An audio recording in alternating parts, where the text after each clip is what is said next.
Okay, guys, welcome.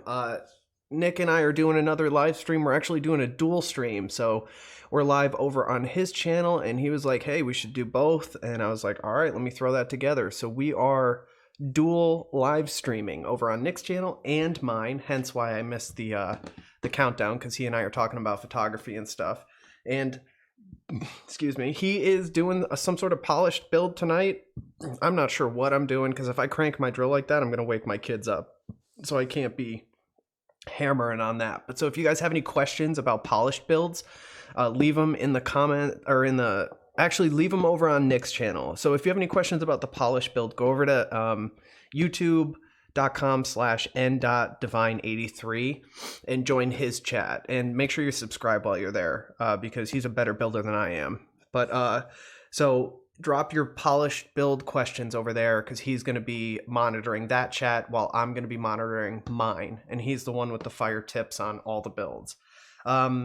Give me some suggestions what you guys would like me to see. I might do another attempt at that stitched build from last night. I can actually show you guys how they came out, because I kind of got a kind of shitty workaround, but I got a workaround as far as how to where am I? Nope, close up. Okay, so here's the coil from last night. I hope you guys can see this. I don't know if this is working. Boom. So there's my redemption build, because I failed the first two. And it's hard to keep this in focus because it's a macro lens, so it's a razor thin depth of field, even at a 5 aperture or 6 aperture. But you can kind of see it. Looks kind of good. How are you doing that right now? I don't see you showed it to me earlier. Yeah. How are you getting a macro shot right now? All right, so I have this because it's a Sony camera, and Sony has its own proprietary software for tethering. So like shooting, so like when I do product shots for companies, I'll set up and shoot tethered, because then it goes right into the computer as opposed to memory cards, and it's just bigger and easier. And so I switched the camera, which is right here with my dedicated macro lens. I switched it into video, so I get the appropriate frame rate and everything, and I'm just screen capping it from like window capture from that program, the Sony remote program. And so I don't, like, if I wanted to show your oh, this might mess everything up. But all right, so let's say I want to share it on your stream, which I'm about to do right now. Yeah. I'll do the, share my screen, that window. I'm going to click share. And yep, there it is. I'm surprised how far you're actually holding that from that. That's crazy. Well, yeah, so if we want to stop this share, like the lens is literally poking down, you can see it, and I've got to get super close. I thought that was the microphone. No, that's the minimum focusing distance. So that's as tight right there as far as I can, or as close as I can get. Now, what lens do you have on that camera right now? This was from when I was on Canon. So this is a Tamron 90 millimeter 2.8 macro. Yeah, that's like right in that sweet spot, like 90 and like 110 I know is like really good for shots like that. But then there's also some really interesting lenses by a company called Laowa or Venus, and they do like a 15 millimeter macro. And so the perspective you can get on that, it's like ultra wide, but you can literally have the coil like right next to the glass of the lens, and it just allows for a lot more. So if you're doing like a lifestyle thing and you had like a cool build station in the back, you can get like ultra macro on the coil and then still have other stuff in the frame, as opposed to just like, fill in the frame with the coil. But oh shit, I fucked up. I lost us on my stream. What did I do? All right, let's Let me see if there's any questions in this chat for right now. What is up, everybody? Hopefully. Okay, that kind of fixed it. Sorry about that, guys.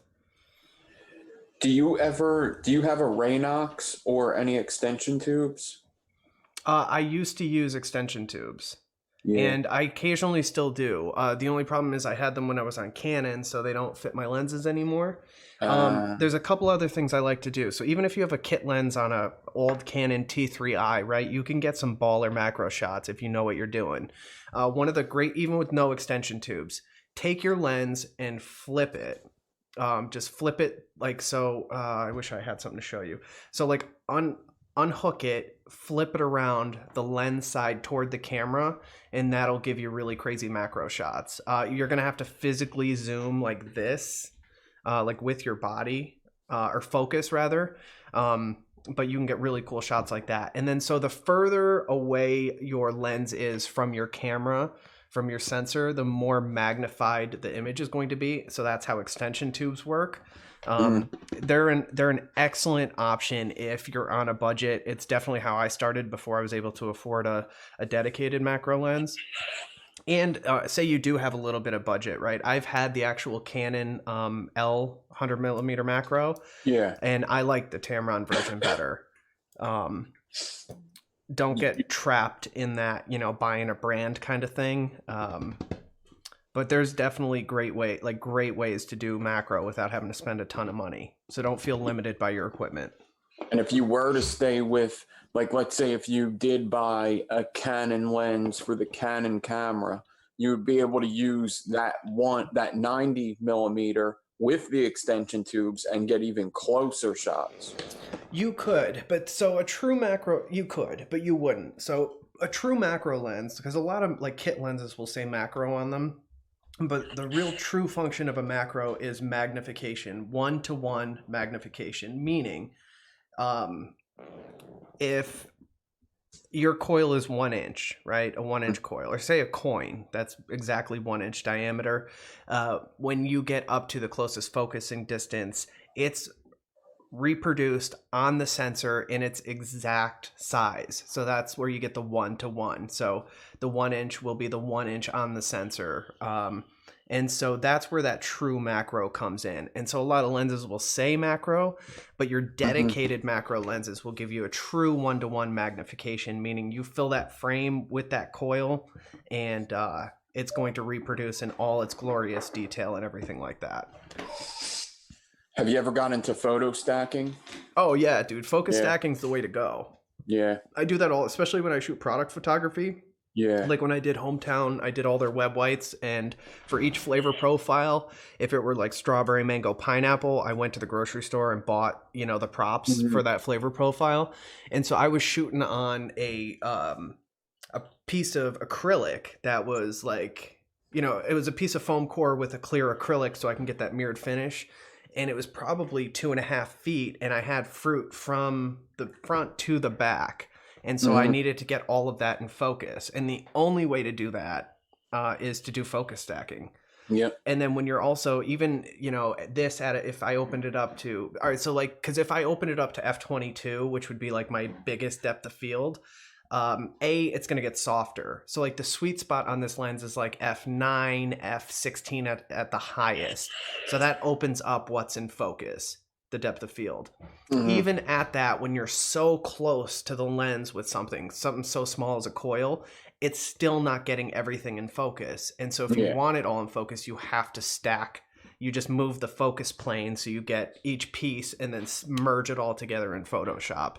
And that could be anywhere from like 6 to 100 photos that you're stacking together. It could be thousands. Say if you're, you're taking a photo of a state park or something and you're miles, and you're just doing section by section. Yeah, it could be thousands of photos. Yeah. And what's frustrating is sometimes it works and sometimes it doesn't.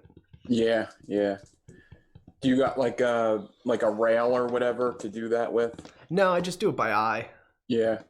After doing it for so long, I kind of know the distance on the lens, how much to push it each time. And plus when I'm shooting tethered, if I'm doing something like that, I'm going to shoot tethered so I could see the result on the big screen immediately. And I can see that I'm progressively getting what I need in focus.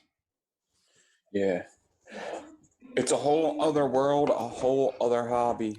It is. Photography, and it's crazy. Like that, like coil builders get into it and they get like good gigs out of it. They'll start getting paid for their pictures. I think some of them get paid too little. Like when a company only sends one RDA and you're doing photo like shots of stacked photos. Oh, they let themselves get raped. Yeah, I was just talking to Jess about this because a company asked her, especially because I do her photos, right? So like, if a company asked me to do a commercial shot like that, it would be thousands of dollars. And because like we were talking about last night, it's my time. It's all the time I spent educating myself and the practice and the hours I put in, just like anything. And the so equipment and the then, equipment, and then you talk about the audience that there is, right? And so she, like, how it works in the commercial sector, like you pay me a creative fee and I show up on the day and I shoot, and then so I shot those images, I own the license to them. And so like, all right, so we agreed upon this use case and this many images, but if you want to use those anywhere else, you need to come back to me and license those images from me. But in the vaping space, these people who just stumbled into taking good photos, these companies just totally get way more than these people understand as far as value. Like, they're just letting themselves get rolled, like completely rolled. And it's so frustrating for somebody like me who's, worked professionally and knows the appropriate rates these people should be charging, and they're just getting fucking rolled. Yeah. I see it in like chats, all like the team chat all the time. Like, oh, I got to do 3 more photos for this company, 2 more photos for that company. I'm like, geez, you already did fucking, 5 hours of photography for the 2 pictures you did this week. Yeah, and you're talking about all the time in Photoshop and the rig, the computer rig you need to run Photoshop like that when you're doing stacks. That shit'll take forever if you don't have horsepower. Like, and then Photoshop. You gotta fucking learn Photoshop. That's like a ridiculous program to learn. You know what I mean? Yeah, and then half of the products fucking that some of these companies send fucking suck anyway. Right. But you know what doesn't suck? This vape mail that I got from Kim Dixon. Kim Dixon and Merlin are so they build coils and stuff. They've been watching my channel forever, and we became real good friends. They also do woodwork. So they built I don't know if you ever seen this. Dude, that's so funny. One of my earliest subscribers made my son Phoenix a boat out of wood and sent it to me. It was awesome. It's actually the same guy. Chase is his name. He made me my build stand right here. Yeah. Dude, that is sick. So I got to get atomizers on there, but it's a river table too. Like it's got rocks and coils in the middle. And then they make like this hot glue stand. So a lighter fits in the top, and then I could put like hot glues all in there and stuff. And then they make the swivel that's on my wall. I think I was talking about this last night. There's a swivel on that. And then so they sent me these. So when I'm doing a build live and I put this camera down, sometimes the coil doesn't focus when it's way down here just because the camera's just not picking it up. It's just too low. So I always have to do one of these deals. I have to like take my spools and do that. Oh, right. Yeah. So that it starts to focus. The lighting's bad right now, but it helps me to focus in if it was a little taller. So what they did is they just made me a taller one. That's not it. This is it. So this one is just much taller. Dude, that's beautiful. That's some beautiful lathe work right there. Yeah.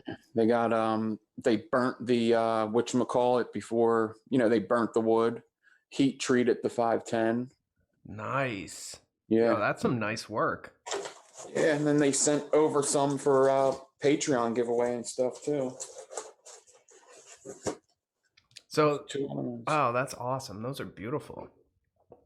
So they make the swivel setup with the swivels in it and everything, or it's just the. Yep. Oh, really? Yeah. Are they in chat right now? Kim definitely is, and usually when Kim's watching, Merlin's watching in the background too. Merlin's a coil builder that's always building coils. Always. They should get in touch with me. I'd love to promote their stuff. Yeah, that would be awesome. They're awesome people. I actually do a show with them on There's a guy. Oh Jesus, keeps doing that. There's a guy, Wire Talk with Big G, also in chat, and we do a show on Saturday on his channel.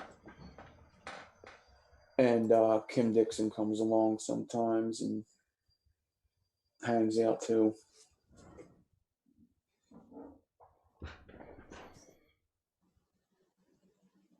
But yeah, they're awesome, Kim. Thank you very much. I love this one. I'll see if I could try it out tonight if I do install anything. I have people in my chat asking where they can get those. Do you have a link to their store or something? If they sell them, drop it in my chat. Yes, they do it all through... Or their Instagram or something? Yes. It's Phoebe60. I'll get a link too, but it's Phoebe64 on Instagram. Phoebe or BB? Phoebe. PHEBEE 64. I'll get the link because I might have also spelled that wrong.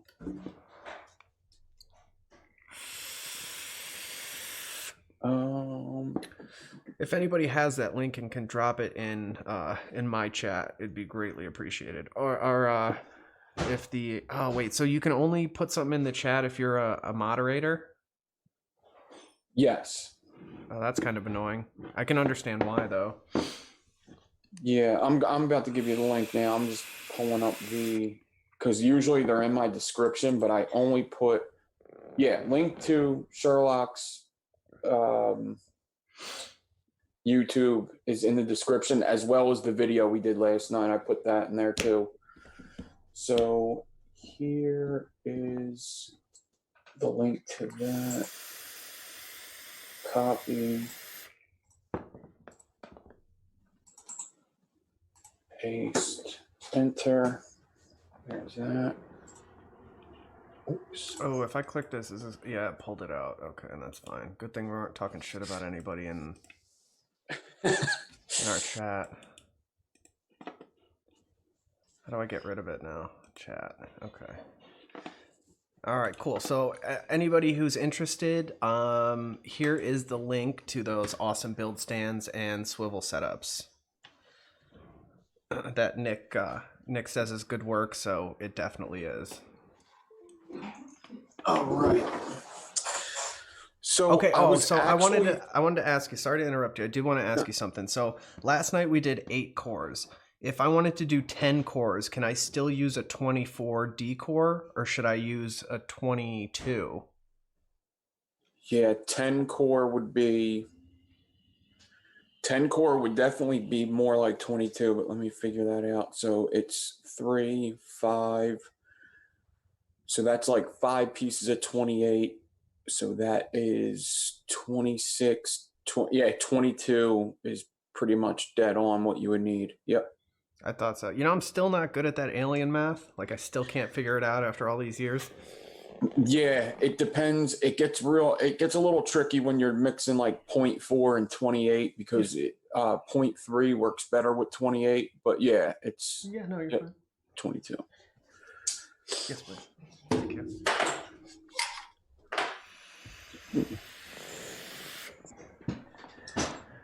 We should set up so you can join me next time.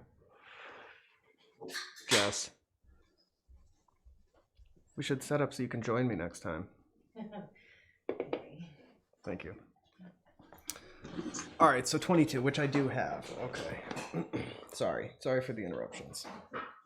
I'm not a good streamer. 22. I do have 22. Hell yeah. All right, so I think I'm going to do another. So I did a little alteration to my thing. And what I think I'm going to do, right, because this is my setup for running off a spool for the stitched. I have a longer bolt. I think I'm going to do that and adjust this. So instead of doing the washer and then the bolt, I'm going to do a bolt, then the washer, then the spool, then another washer, then another bolt to just make it even more fluid, because I noticed that the spool was dragging across this plastic or this rubber, and so I was getting a little bit of tension from that I didn't want. So this I would highly recommend. I was looking at my other clamps, and all the clamps that I have that are like this, these hand clamps, do have the holes in them, but this one had like rubber all the way up, so I had to cut the rubber off, Oh, and I'm dropping my thing. But other ones that I have that have black rubber, they have exposed holes. So if you wanted to make something like this, just get one where you can see the holes, and you'd be good. Having an assorted amount of clamps around the build station is definitely good. Oh, definitely necessity. Oh, and then so the other piece I'm adding, this is actually a piece of photography equipment. It's for holding like reflectors and shit. But I'm going to clamp it probably to the arm of my chair or to the desk just to give me a little bit more leverage away from my body and to kind of line it up a little bit better. How did I have this? Like this, I think. And then so when I clamp it here, can you see that? Yeah, so the spool will be right here, and that way it's vertical. It won't catch on itself, and it should give me a good line directly to the stack. Not bad, yeah. Right? Nah. It'll work, I hope. Yeah. There's a whole bunch of, man, so that, especially early years in building, figuring shit out with different fucking trinkets was really important. Yeah, we were more like engineers than coil builders. I can't tell you all the crazy shit I went through trying to figure out different ways to do shit. When I started, we didn't use swivels. Nah, me neither. Yeah. I would have fucking cores like whipping around because they would bend and they'd be like fucking hitting me in the face and shit. I would have to wear safety glasses because they were like cutting my face. And yeah, that's when I started just doing single coil at a time. Coil at a time. Dude, I remember when people were switching to swivels, people were like, oh, that's not the way to build. I'm a purist. I only build without swivels. Like, all right, fuck you, chump. Have fun. That was a huge argument that people would have. Dude, I got laughed at because I asked Twisted Messes started building again. And he did like a micro Clapton build. And I don't know how many people remember this. I showed it on my channel a couple shows ago. But Squid Dude had a video where you could do a micro Clapton without swivels because he was somebody that took pride in doing stuff without swivels. So I remember Twisted Messes like to do stuff by hand. So I texted Twisted Messes underneath one of his micro Clapton builds. Did you do that by hand? And he was like, haha, that's impossible. And I was like, and then people started laughing at me when I went live. They're like, you asked Twisted Messes if he did that by hand. I was like, I did a micro Clapton build by hand. What the fuck? He used to do builds by hand all the time. People getting lazy. Yeah. Man, micro clap, that's insane though. Yeah. If you would need, that one would be hard. An alien micro Clapton be super hard because it's like, you need like 4 feet of that. And so when you're getting to the end of the micro Clapton, you're holding your arms like this. Right. That'd be rough. Oh, I got a request for a video for a mouth to lung fused Clapton build. What would you recommend? Like 30 or probably even 30, right? Like straight 30 wrapped in like 40 or something. Exactly. That's the exact fused Clapton that everybody uses with mouth to lung builds. Oh, then I want to push it. So I want to do like a fucking 32 or a 34 wrapped in like 46. Yeah, you could do that. But dude, that would be so thin. You'd have to wrap it, hold it tight, heat it so it would temper before you could even install it because it'll just spring out on you. They're very springy. Yeah. That's why, I think that's why most people use the 30 because once you get into that 32, it gets almost impossible to wrap. And keep it, it depends. If it's for you, you're good. If you're like selling them to people and it's got to travel all the way to them, that thing's going to open up so much. You'd have to put it in a hard plastic container or something rigid, and you would have to heat treat it so it would hold its shape. And then even then, I don't know if it would hold. It still springs out a little bit, yeah. So I'm making pasta. Hell yeah. It's my pasta roller. So I think I'm going to take a piece of 20 gauge and flatten it out. I almost feel like maybe even... This usually doesn't work well, but I'm still going to try it. Dude, I have a little mini mallet down at my workstation. I love it. Yeah. It's a jeweler's mallet.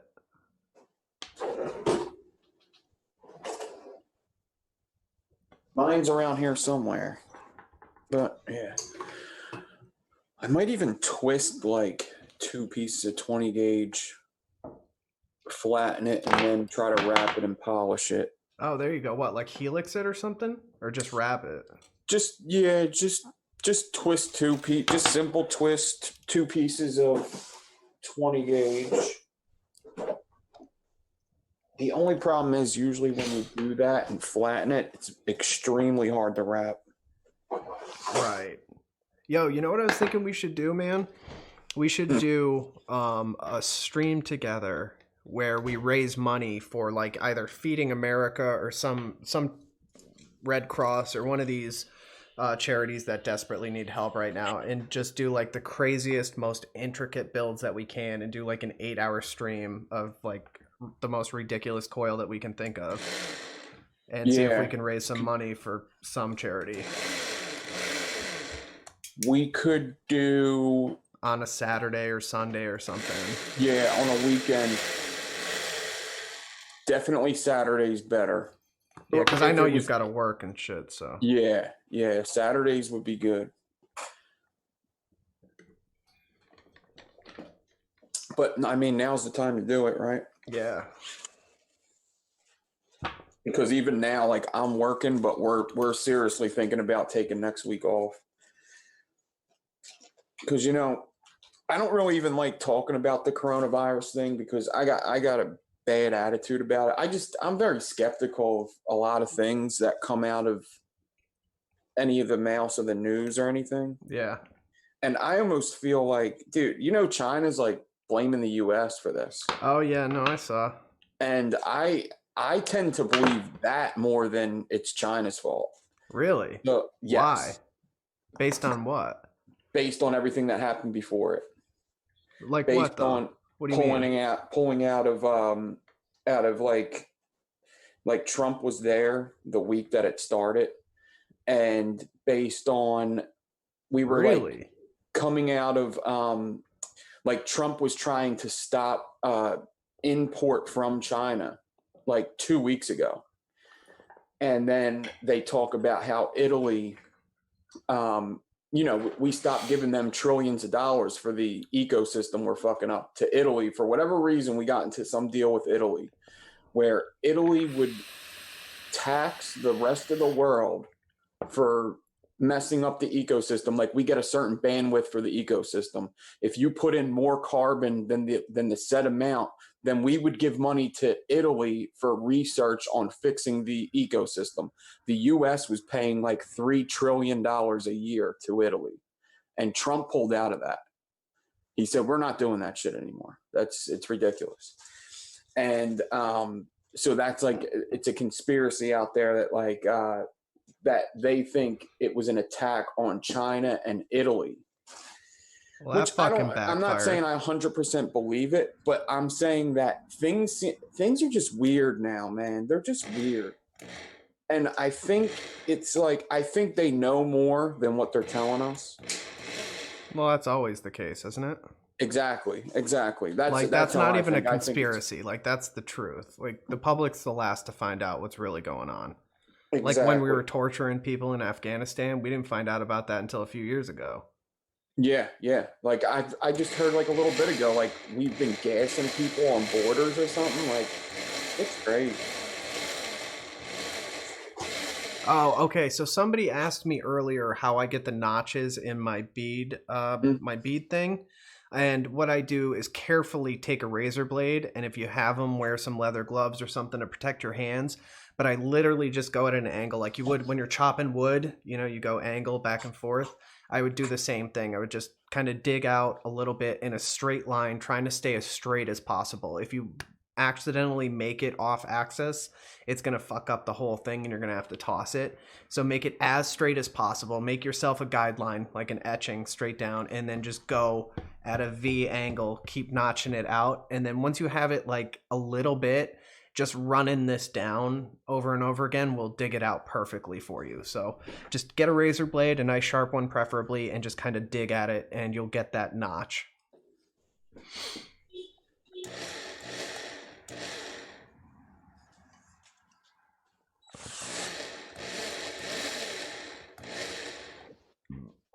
All right.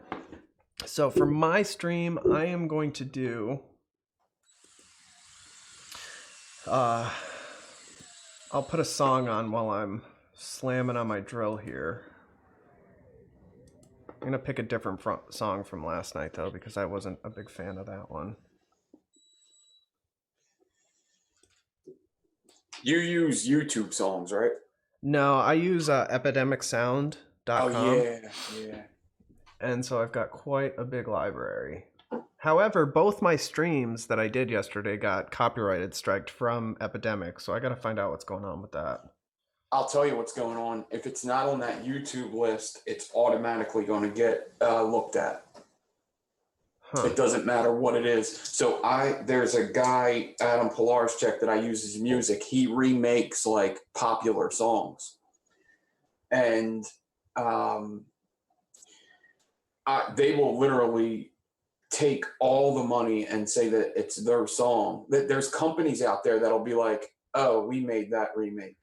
And they're just out there making money off of people who are just making songs, remaking songs on videos. Yeah. So it's crazy. Yeah. Man, people are fucking tricky. Yeah, they are. It's such bullshit. You're going to claim all the revenue from a video because they use 30 seconds of a track. Like, fuck you. Yeah. All right. So for people watching on my channel, I'm about to hit this song for you guys so I don't just blow out your speakers. And here we go. And again, I'm working on a stitched staple thing. Alien staple something. All right. Here's the music.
All right, I'm back.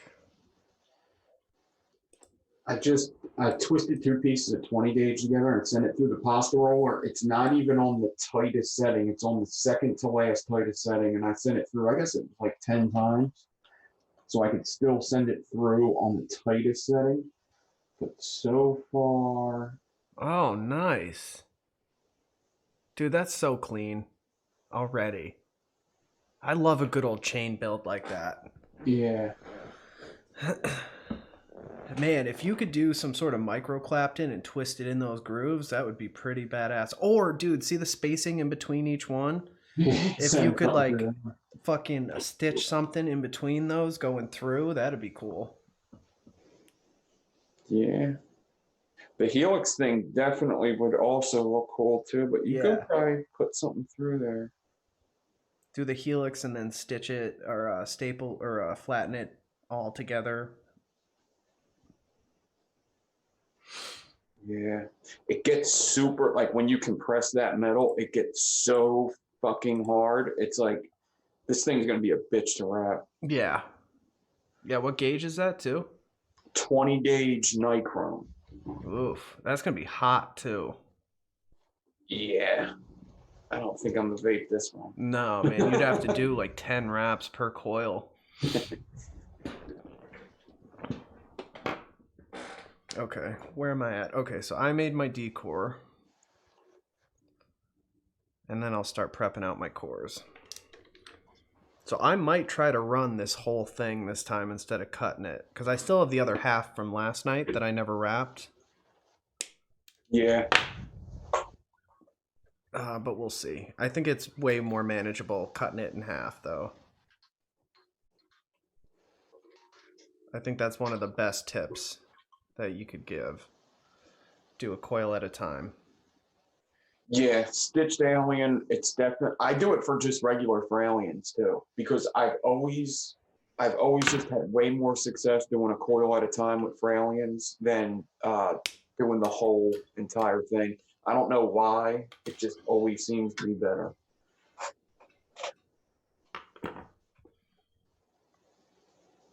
I almost made it the whole way through my prep, through my course. Excuse me. With the one piece, I probably would have made it all the way because I did so much D-core. Yeah. So I will need my 40, right? I'm done with the 36. Yeah. So I need my prep stuff now. And I'm doing 28 stainless, or should I do 28 Canthal? I don't have 28 Canthal with me right now.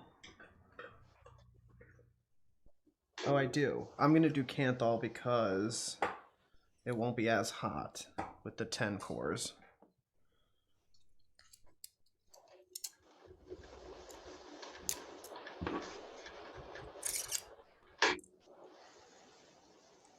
I'm on the tightest setting now. I just sent it through, I think, 4 times. It's going to probably look.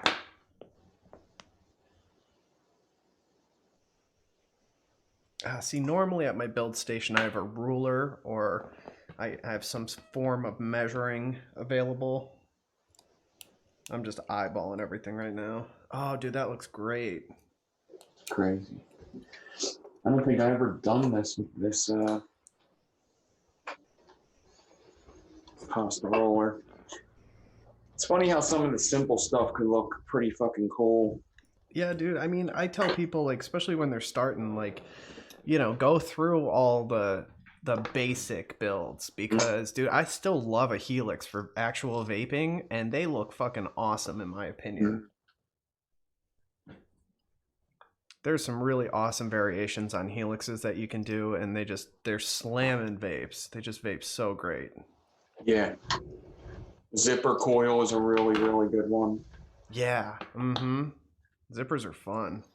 Yeah. All right, so 1.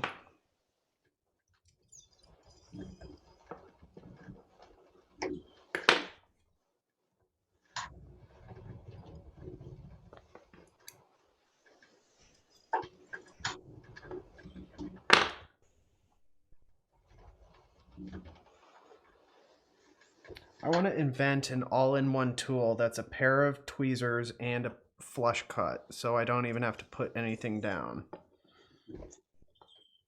So instead of, like, you know, pulling it out with putting that down, grabbing my flush cuts, snipping it off, I want it to do all at once or something. Something cool. I mean, as we get into the future, would it be this crazy to think like we could get surgically inserted needle noses on these two, surgically inserted nylon pliers on these two, and then wire cutters on these two? That'd be fucking awesome. Yeah. Hell yeah, dude. Like, I fucking meant to squish the wire and I fucking cut it. I used my pinky. Yeah. Dude, like, what's the, oh fuck. Like the finger folds back and like, or like, what's her name? The blue chick from Guardians of the Galaxy. Her like fingers can like turn into. I don't know her name. I know exactly who you're talking about. Like Thanos' daughter. Yeah, the finger folds back and like the tool comes out. Like that'd be sweet. I'll sign up to be a cyborg. Hell yeah. Yeah, I'm not down for robots like roaming the world, but cyborgs seem pretty cool because I would definitely want to get a couple upgrades. Right? Just enhancing the human experience. Why not? Yeah. Especially because like, you know, people say you're born blind, right? Well, here's some robotic eyes. Now you can see. And they're almost there with prosthetic hands and shit that like you just think and it does the motion for people. Like that's awesome. Yeah. Speaking about prosthetics, have you seen this Tiger King yet on Netflix? Oh man. Good? Worth a watch? I only watched the first episode, but I just keep hearing people talk about it. The first episode's pretty good, but it's about it's just about a whole bunch of stuff really. But it's about people that own a bunch of tigers in Oklahoma. And just go over to Netflix and watch the preview and that'll give you most of it. But it's just about tiger owners. And there's a whole bunch of people that are amputees in it. Let's just put it that way. I could imagine. Yeah. Comes with the territory of owning a tiger. Yeah. All right, I'll be right back. All right. I think I'm done flattening the shit out of this. So now the goal is, I think I'm going to have to get the vise out to wrap this up. And then I'm going to sand it and stuff like that. I figured I'd do a polish build that I'd never done before. Let me check out chat. Anybody watching on Sherlock's channel, I'm sorry that I don't have the chat up. If I put the chat up, it's actually going to cut me or Kenny out of the picture because I'm sharing my entire screen right now. Because I'm a degenerate and I don't know how to set up OBS to share just a window.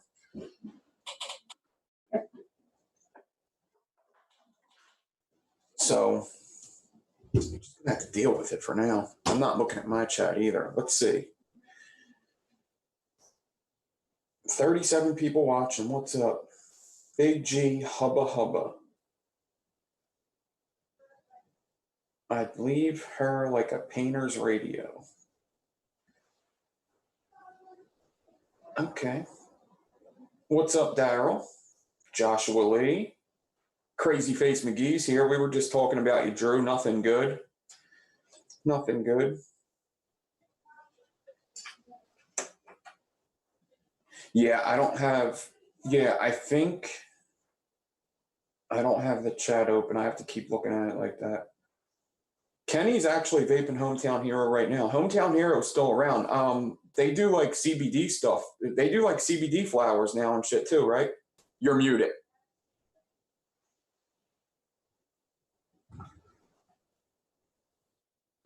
Do you want to see what they do? It's fucking incredible. Do you want to see their CBD stuff? All right, hold on. So I believe I know what he's about to show because I do see it over on Vape Gorgeous. It's Vape Gorgeous, not Gorgeous Vape, right? Vape Gorgeous is Kenny's wife. And she is also with Hometown Hero and she shows off some of this stuff. Yeah. So, first of all, my buddy Death Fox is the graphic designer there at Hometown Hero, and he does ridiculous mural and artwork. So they made trays with some of his custom artwork. which is just fucking cool. And all the color schemes match. So let's do screen share so I can walk you through some of the stuff they have. And if you actually go to their website, which is like hometownherocbd.com, they'll send you, just to try their product, they'll send you free CBD. So like these joints. So let me get this a little set up better. Sorry for the bumping, guys. Wait, where's my aperture? No, that's my shutter speed. Sorry, guys, I'm trying to do this backwards. All right, that exposure looks better. Okay, so here are their pre-rolls. Sour Spice, right? Here's 0G, one of their strains. I don't know if I can even show this on YouTube without getting shut down. Is it just CBD? It's just CBD, no THC at all. That's so crazy. I didn't even know that. I knew about the joints, like the pre-roll, but I always assumed, oh shit, they do that too. And then so they might make these pipes. And when I first saw these pipes, I was like, you know what? Like, not a big fan of the rubber, but after I started using it, I fucking love it. It comes with a little container at the bottom, so you can store cool shit down in the bottom.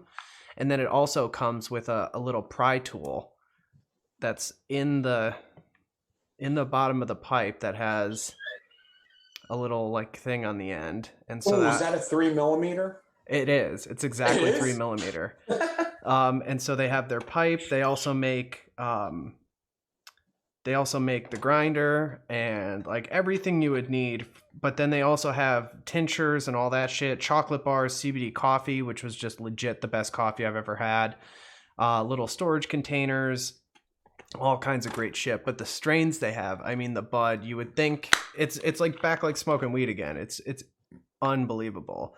So let's get a macro shot of those guys. Like, god damn, dude. That's crazy that they could take the THC out of the whole situation like that. Yeah, and like I missed smoking weed. I just can't get high anymore. Like I just don't like it. Yeah. And so like I love CBD and what it's done for me. And so when they sent me a bunch of this stuff just to try, because they always send me, you know, their new stuff. I have a great relationship with those guys. Mm-hmm. I was blown away because I love like packing the bowl and hitting it at the end of the night, and it helps me go to sleep. And I just like the whole smoking weed thing without getting high. You know what I mean? Not a big fan of what it does to my lungs, I'm sure, but I have a couple friends that like swear by like the joints and stuff, the CBD joints. Like they're like it helps them so. Like there's so many things that it helps that it's crazy. Like yeah, it is. There's people with just like what is it, fibromyalgia and shit like that. Like, dude, all kinds of stuff. Yeah, arthritis. It's just a whole bunch of. It's just crazy that like nobody's ever heard of CBD, and then all of a sudden, when weed starts to get a little legalized, it's like the biggest thing. It's big. I would argue that it's almost bigger than weed now. Yeah, it's a huge multi-billion-dollar industry in itself. Yeah.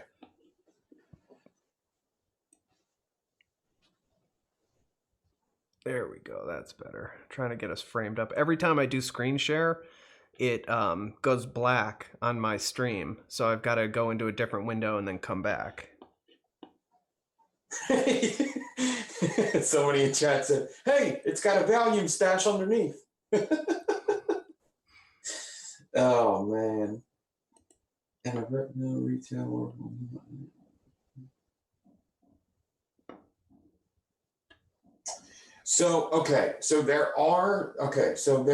Here's the thing with this CBD and people pissing dirty is there are companies that fucking suck out there, just like there's vape companies that suck out there. Yeah. And don't do what they're supposed to do. There's THC companies that are out there that don't do what they're supposed to do. There's also a whole lot of there's a lot of CBD. It's like 1-to-1, I think they call it. Like 1% or whatever, half CBD, half THC. So like shit starts getting mixed up. So it's good to go through a company that you know and is legit. Yeah. Also, there are 3 different types of CBD. There's full spectrum, broad spectrum, and isolate. So broad spectrum is like the shit. That's the no THC at all. Legally, it can have to 0.03% in it, and that's what your full spectrum will have. But broad spectrum is like the premium, really great quality shit. And so you definitely want to be careful when you're looking at CBD vendors. You know who you're going through. Just make sure it's a reputable company that's been around. Look at their reviews. I've tried it. I've taken a drug test after smoking CBD, and nothing came up in my system at all. So I can at least vouch for Hometown. Their stuff is just always premium. That's why I went and worked for them, because I believe in their mission and what they do. Yeah, they're a really good company with giving back to a whole bunch of things. Like the artist thing is really a fucking cool thing that they do. Yeah. Like every artwork on their e-liquid bottles is from like a local Austin artist. A yeah, mural yeah. locally. And you could almost say it's a graffiti artist, which it is, but they're not like graffiti artists like illegally going and tagging all kinds of crazy yeah, shit. They do murals because there's a big art scene in Austin, and there's a place called Graffiti Park, which was like a developer started building something and then they stopped. And so there was just like foundations built out on this hill overlooking the city. And so muralists would go up and do huge, beautiful, gorgeous murals on the side of these walls. And it earned its nickname Graffiti Park or Graffiti Hill or something like that. And so that's where Hometown met the artists that they work with. And then they hired one of them, who's Todd, who goes by Death Fox. And so now he does all their new product labeling and stuff. He does custom artwork for that. And that's how they came up with it. But all those original art pieces, they give 1% of their profits back to local artists and art projects and stuff. Not to mention, they say they give 1% to veterans, but it's way more than that. They end up giving much more than that. Yeah, they're I like the my favorite artist from that whole line was I think it's Nocturnal. Yeah, dude, I met him. He's a good guy. Yeah, I started following him immediately when I seen like some of the artwork that he was doing. Yeah, there's a bunch of talented people in Austin.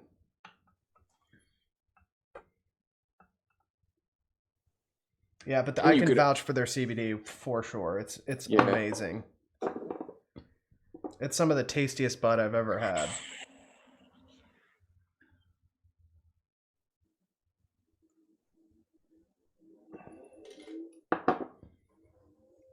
Man, when you get over 8 cores on something with ribbon, it's a whole nother ball game.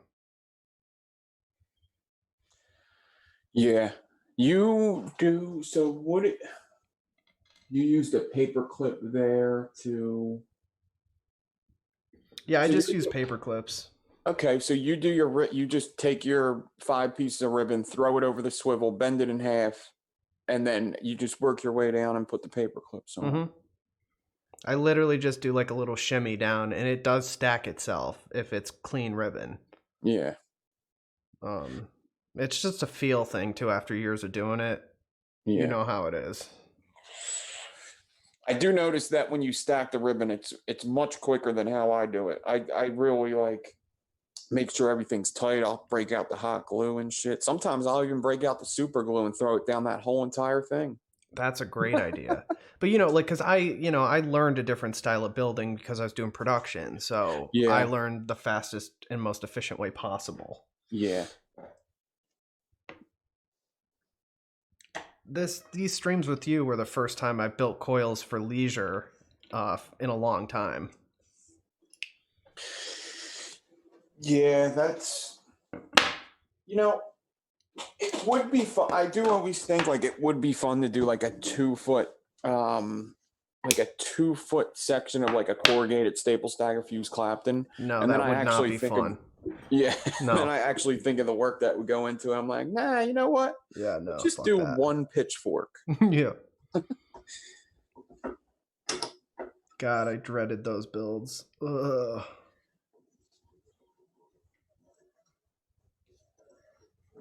All right, so I had to pull out the big vise for this because I think I'm going to need it to wrap this coil. Oh shit, it's like that? Yeah, I think so. I think so.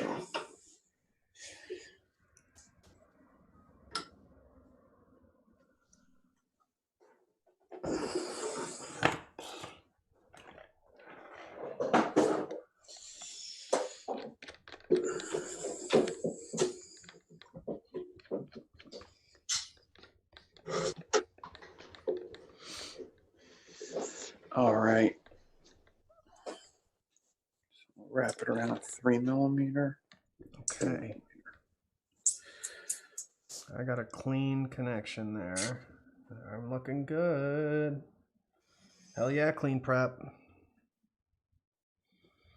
Okay. Let's see if I can get a top-down view of what I got going on here for the people watching at home. Ugh. I need to figure out a better solution for this, for sure. J-Blaze Coils, what's up, buddy? Another great coil builder. He sells coils if you need them. I should probably get some more light in here too. This is not enough light, I can tell. Okay. I don't want to crank my ISO anymore either. But oh yeah, that got grainy fast. Okay. Yeah, there we go. How does that look, guys? Can you... Oh, I don't have it set. Okay, let's switch then. If I share, though, it's going to take up the whole screen on your stream, isn't it? Yeah, do it. Do it. People want to see. Okay. Do it now. All right, remote share. Oh, you know what? Okay. Can you see that, though? Yeah. Okay. And then I go close up on mine. Okay, got it. All right, so I shouldn't have done this yet because I've got to... Oh, that's okay. You know what I'll do? I'll do my... I'll take you guys down here and I'll get the 40 and I'll show you what Nick taught me last night as far as getting this threaded. So that's reaching the drill too? That camera? Yeah, so it's like it's just adjusting the focus to get up to the... Because it's literally directly above my desk. That's crazy. I can't believe that wow, it's going far. Huh. Interesting. Yeah. That's just changing the plane of focus. And I can come like all the way up to my hand. Yeah. And I could go down to my shoes if you could see through the desk. Interesting. All right, so can you see that right there? You can see that decor? Yep. Okay, it's hard for me to tell. Sorry about the bumping, guys. Okay. Your camera could actually see through paper clips too. What the fuck? Yeah.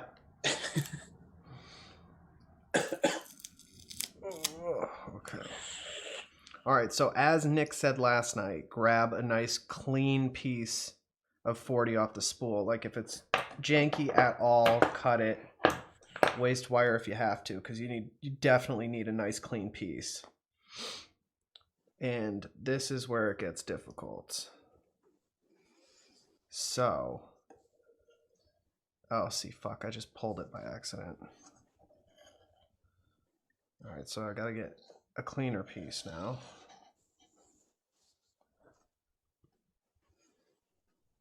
This is definitely one of those builds where the devil's in the details. Yeah. And so, okay, so Nick, I just push it with my finger, right? Line it up, if I can even find it. Okay. All right. This took me a while last night. Yeah, the first part, the initial part's the hardest part. Once it gets in there. I got it first try. Yeah. So, as Nick said, what I'm going to do... Let's get a little bit more off the spool. Oh, no, I'm getting caught. See? That shitty spool. Okay, that might fuck me up. Okay, so I could pull it through. Okay, so I'm putting my finger down on the 40. Don't mind my dirty nails. I was potting plants earlier. But all right, so I'm going to put my finger on the decor and push it towards the 40 gauge. Yep. I'm going to keep doing that and gently and lightly just thread it through. What do I do if I encounter some resistance, Nick? It probably means it was, yep, just straighten it out. Yep. Probably just means it turned over a little bit. Basically, having that 40 gauge as straight as possible in the beginning is the best thing you could do. Having them both straight is the best thing.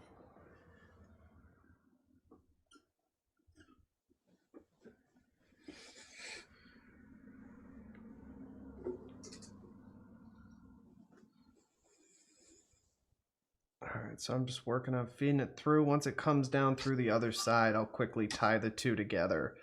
I left my little inch tail on my D-core, and I'm through.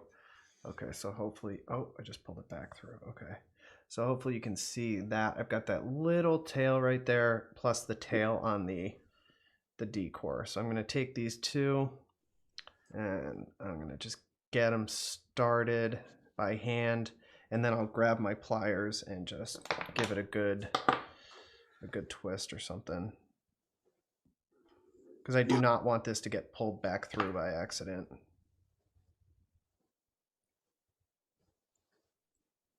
Is there any good way to tie these together? Just twist? Yeah, pretty much. Sometimes almost all the times I'll hot glue the ends. Oh, that's a good idea. Because then also the clamp that I'm using to stretch it with will grab the hot glue. Right. But yeah, I'll take the D-core and stretch it out just a little bit at the end and then twist them together, and that wrinkle in the D-core will also hold the 40 gauge.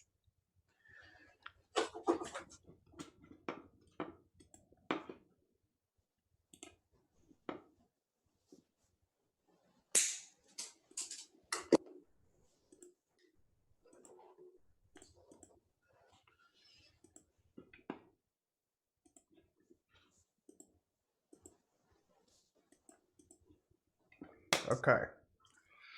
So now that I've got that started, I don't stretch mine. I do the no stretch method. So I'm going to grab, where did I do with my janky setup? Okay, right in front of me here.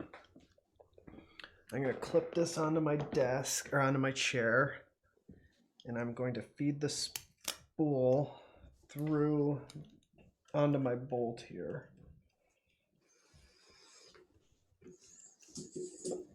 This spool is janky as fuck from Crazy Wire Company, so I'm just hoping to God it doesn't get tangled and jam up as I'm wrapping this and totally waste my time. I'll be right back. Yeah, take your time. Okay, hopefully that will do what I need it to do.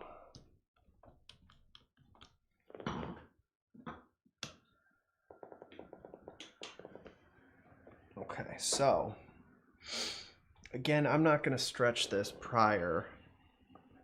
If that's how you do things, if you stretch it, you can watch last night's video. Nick kind of covers how to do that, how to stretch it. I'm a huge believer in the no stretch method, though. Oh shit, I'm getting tangled up already.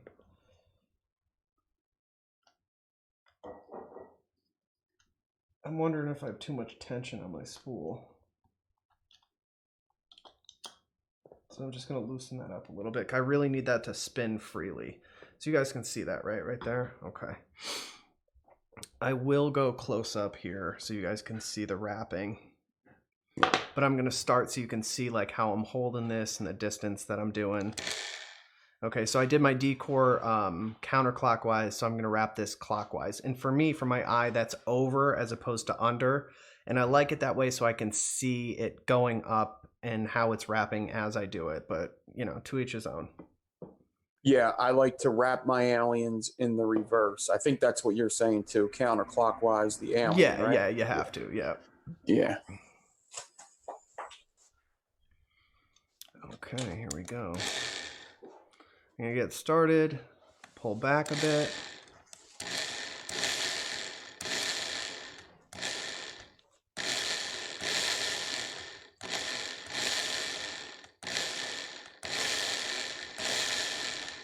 All right, I'm getting caught on my watch, so I'm going to ditch my watch.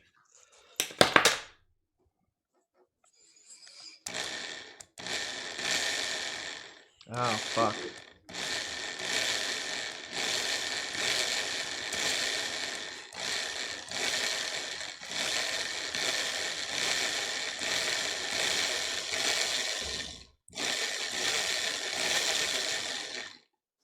Okay, so here's what I'm looking like so far. Let's do close up. Yoop. Is that in focus? Yeah, I guess that's okay, right? I can't really get it much closer, unfortunately. All right, and I'll screen share for you. Share. Okay. Oh, shit.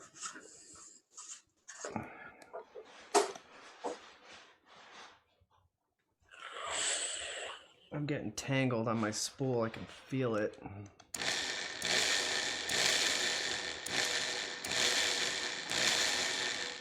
Yep, it's pulling. All right, so this is a problem. Should I just take a length of the 40 off the spool and cut it and let it dangle as opposed to... See, I do... Last night, I felt like it was an issue. I do like doing that sometimes. I think because you're doing a longer one, it would work out. You would have to take... You're doing a no stretch, so you would have to take out a good amount of 40 gauge. Yeah, see, that's going to get a mess. All right, let me just try this. Or loosen up your... Oh, fuck.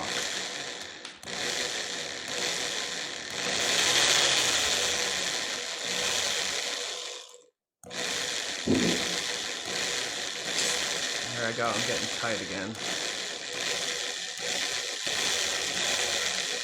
Yep. Fuck. It pulled my cores together. Yep. That stitch is getting tight probably. As soon as I could feel it against my arm, I could feel it getting tight, and then, yep, fucked me up. But what I'm gonna do, because of my paper clips allow me to, I'm gonna jump right over this fucked up piece. Yeah. And go right to here. Oh no. It's still too tight. God damn it. Yep, no, my cores are fucked up. Damn it, that's frustrating. Well, this might make you feel better. My dirty nails would put your dirty nails to shame. Yeah, except for you were like doing man work. I was like planting plants and playing with flowers. I'm a big fan of flower or plants though, so I own it. I don't give a shit. Yeah. All right. Well, I guess I'm done with this one. Failed build number 15 during the live stream. I am going to show, dude, I like how this coil looks just like this. It, like lined up good and everything, I think. Yeah, this coil just like, but I'm going to sand it still. But this coil, how it wrapped up, actually looks pretty damn cool.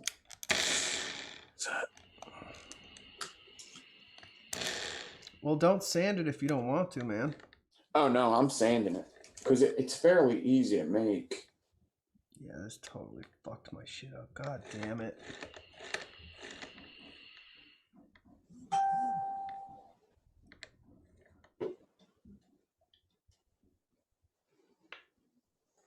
So I cut the one lead off because when I'm sanding it, I can't have a lead in the way hitting the sandpaper. So I cut that as clean as possible. And then I got this lead, which I'm going to bend into the drill chuck.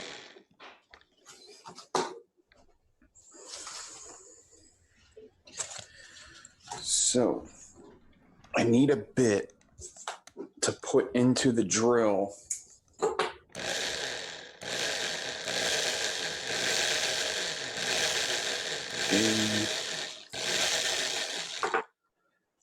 It's just a little too tight, man. Why is it?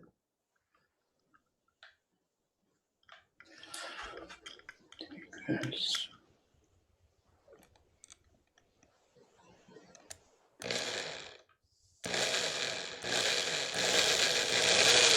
Yep, did it again. God damn it. Fuck.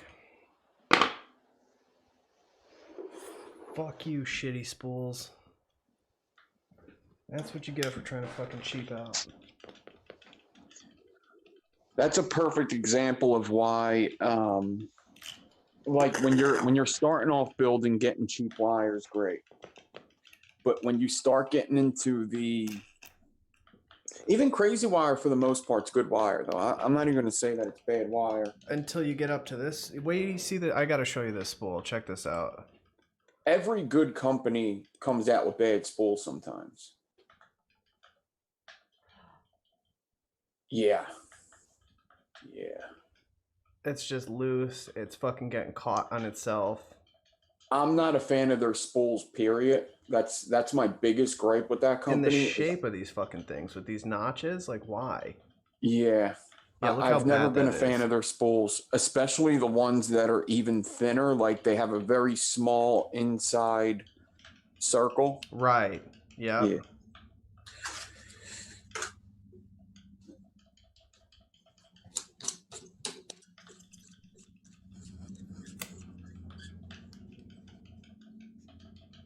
Man, I'm super frustrated right now. That sucks.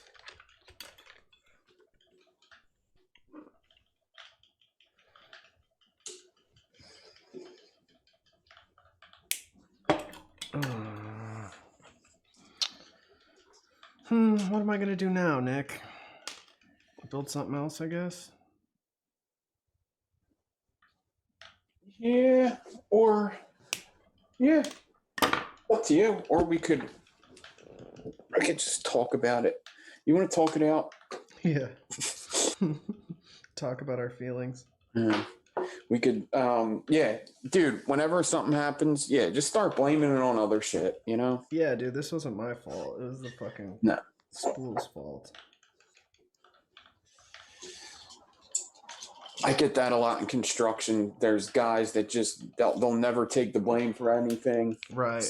Everything else is something else's fault. Or somebody else's fault. Yep. No accountability, no responsibility. I did get a question earlier that somebody texted in the last video. I've been using this thing that Ron sent with them. My light's terrible right now. With the silicone things. Oh, I thought it was the Bobby's Bobbins. The Bobby's Bobbins, yeah. So he sent this too. This is made by 3D Vape. It's like a core holder. It's like a spring-loaded core holder. That's cool. It's like the sweatshirt string things. Yep. The drawstring, whatever they're called. I can't do that right now. 3D Vape makes them. 3D Vape. It's just 3D Vape. It even says it right on there, but you're not going to be able to read it because the lighting's weird for that. I imagine they're probably super cheap. If they're not, then that's an issue. Addy Tooney, thanks so much for posting all that stuff, brother.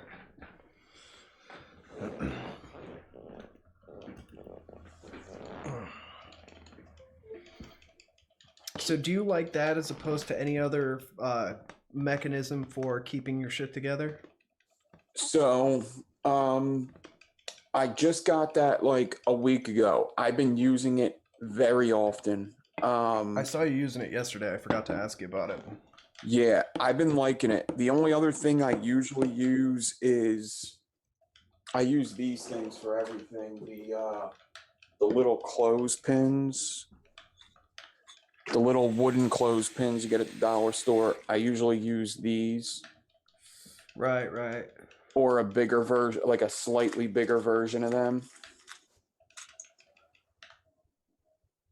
Or, like you were just saying, the drawstring things. But I've stopped using these as much because most of the time they're rounded. Yeah. And they mess up the... So I'll either do that or just use a piece of ribbon, wrap a piece of ribbon around it. Yeah, I'm a fan of that too. Yeah. I have some 0.8 by 0.1 ribbon that I never build with, but because of how thick it is, it makes for a good core stabilizer. Key rings work awesome too. Joshua Lee, key rings work awesome too. Yeah, I've seen people using those. Sometimes you could get like a real tight one and that's not going to work so great. But if you get a one that opens up and closes nicely, it works great. That was my problem every time I've tried a key ring was they were too tight and it would just smash my cores. Yeah. But I know people love them. People use them all the time. My chat's busting my balls for blaming my spools and shit on that failed build. That's what I do. I always go, you know, you guys in chat are talking too much. You're breaking my concentration. Right. You're distracting me, guys. Yeah. I got a lot riding on this build. Yeah, me too. Well, mainly just my pride.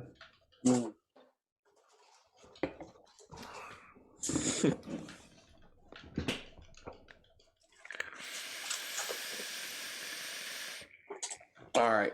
So I never brought home any kind of 80 grit or 100 grit, but it went through the pasta roller, so it's pretty flat now.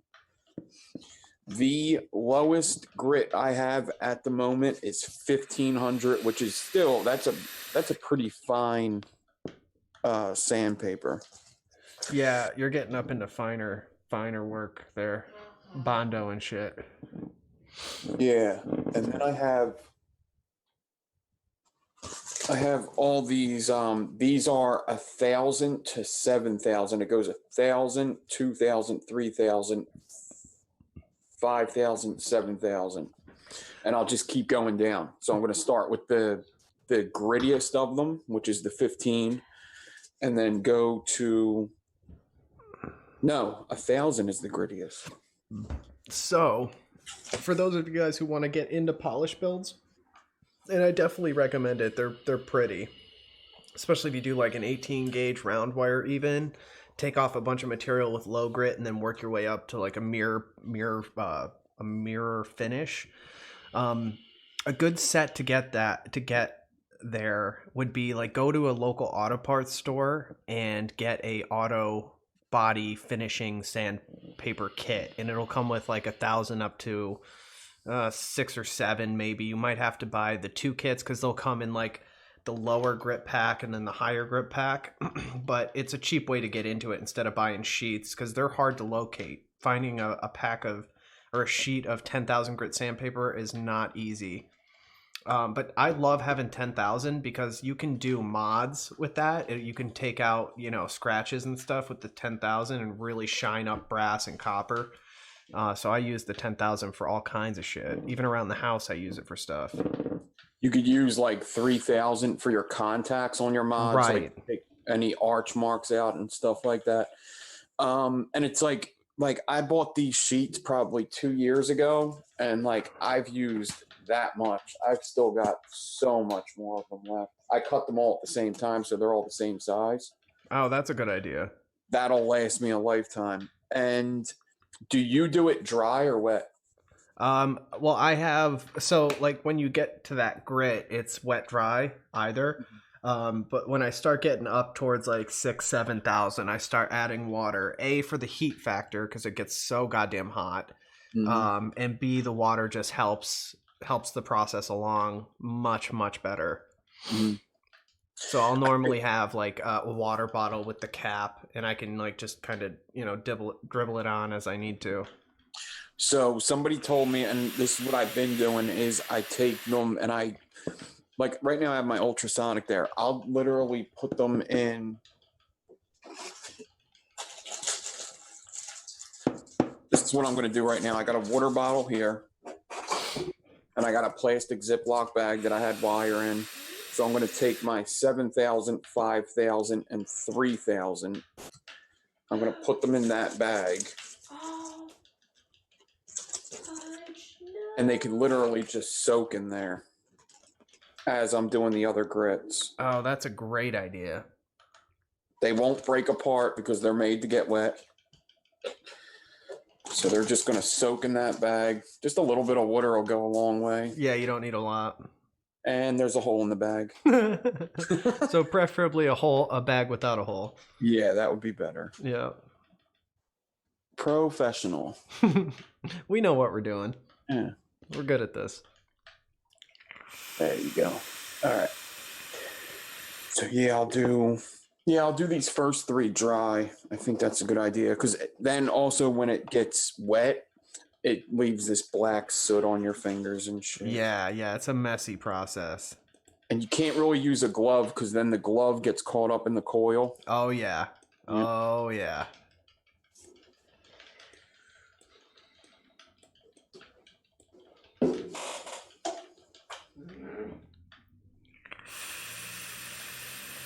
I actually have other polished builds. I wonder if I can find them real quick. I actually have like a jar just of polished builds.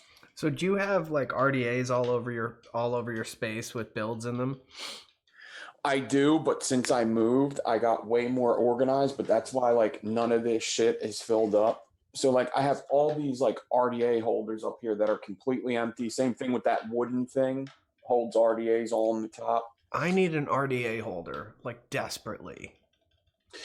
Yeah, so I should just grab a 2x4 and just start fucking drilling is what I should do. Yeah, you should. That's I done that before, and then I got way more RDAs, so I stopped using that. I have like a retarded amount of RDAs. It's just ridiculous. I gotta have at least 200. Do companies send you products? Very rarely. But like, who's the last person that sent me something? I missed a thing from Hell Vape. They sent it to the wrong address. They sent it to my old address. They don't like me anymore. Ever since I said I didn't like one of their products, they stopped sending me stuff. They're a finicky company, man. There's I was in talks of like, designing something with them, and I guess they expected me to just kiss their ass, and didn't happen. Yeah, there's been a couple things that were said also that I've heard from other people that I'm not going to share their business, but it made me think of them a different way. You're gonna have to tell me about that. Yeah, dude, say it. Don't say names, but put it out there. Or don't. A big reviewer that did something with them said that they're still waiting for a check. Oh, I heard about that. Yeah, I heard about that. Yeah, man, some of those Chinese companies are shifty as fuck. There was 2 Chinese companies that used to send me stuff, and they did not like each other. And they would always say, like, I would put out, like, the one Chinese company came out with a mod, the other one came out with an RDA. So I figured I'll get this done both at one. I'll put their RDA on top of their mod. And I did a thing, and they're like, don't ever tag me in a post with them again. We don't like them. I'm like, okay, all right. I won't tag you in a post with them anymore. So every time I gotta like watch out, like, okay, I won't this with that. Check out check out the companies that support me. Well, now I can't do that because I can't list them both. Oh shit. What do I do? You're asking me to pick a side when I don't even want to get in the middle of it. Right. That's great. That's so petty. Yeah, I know there was a big time reviewer. I forget who it was. One of the big guys, and I forget which company, but they were being lied to about the sales numbers of their product. And they said, "Oh yeah, it's not selling," but even on their website it was listed as their number 1 seller. And they're just trying to avoid paying them. So that's also one thing when we were talking earlier about coil builders getting paid or not getting paid to do the pictures and stuff. That's immediately what I thought of was Hell Vape, because they used to send out this letter that said how many posts that they expect out of you. So they would ask me for other people on the team that would like to do this. And then they would send me this letter. And automatically I'm thinking, like, because they would say like 10 pictures within like 2 weeks or something. Whoa, that's a lot. Yeah. And then I'm thinking like, well, for what though? For compensation or just for the product? Just for one RDA. Oh, right? Fuck you. Fuck you. And then so immediately I think, well, that's for a $2 piece of metal? Fuck off. Yeah. And then I'm thinking like, well, okay, I'm on Instagram and YouTube. I have more followers on Instagram than these other guys. So doesn't that count for anything? So then I just started doing whatever the fuck I wanted to do. I just been like, all right, I'll do 2 pictures, and if they don't like it, don't send me anything else. I don't care. Right. So, and they would still send stuff like it, just some, and then like some of the companies would put out an RDA and an RTA. They would give me the RTA. I would do the review like, hey, I don't really like RTAs, but this is all right. And then they would come out with an RDA and not send that to me. Like, and what the fuck are you doing? You're a coil builder. Yeah, this is what you should be sending me. Yeah, they're, and then like I'll get messages from different people at the same company. Yeah, yep. And I'm like, come on, guys, like. That's what happened with the last package from Hell Vape. Is I gave my new address to like the Hell Vape, whatchamacallit, and then like there was like a gene from Hell Vape that said there's mail on the way. And I was like, all right. And then like 2 months later, did you get that? Here's the tracking. I'm like, you sent it to the wrong address. And that got all mixed up. Dude, you know what's frustrating too? I can't even remember which company it was, but if I did, I would totally say their name because I'm pissed about it. They sent me a package and I never got it, and it was because they didn't pay the customs or duty fees or something, and I got a bill from fucking UPS for like $40 and they never compensated me for it, and I didn't even know until I got a fucking letter from the creditor, so it went to my credit. And they wouldn't reimburse me for the amount I had to pay. They just sent a new package, and then I had to pay for that one too because they didn't pay the appropriate postage on it.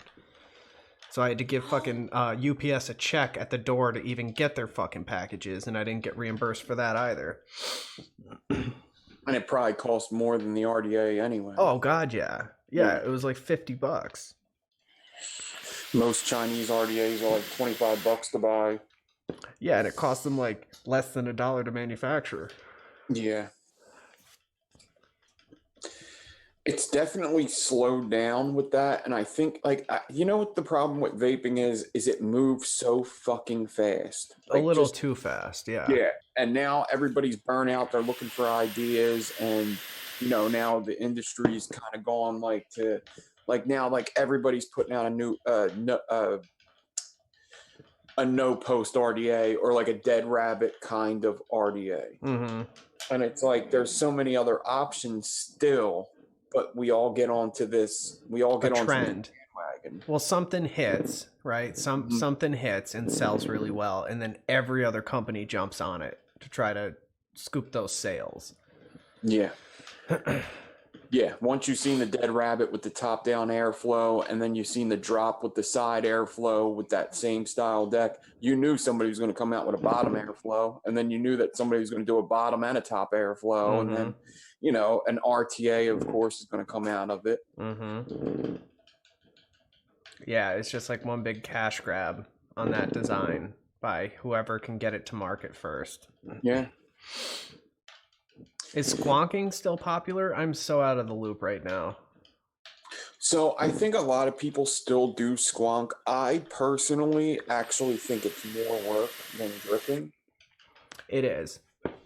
And it gets more expensive. There's something about dripping that also saves juice. I've realized that. Like I've used some I don't like RTAs too much, but I've used some recently, and I realized how fast juice goes in them. And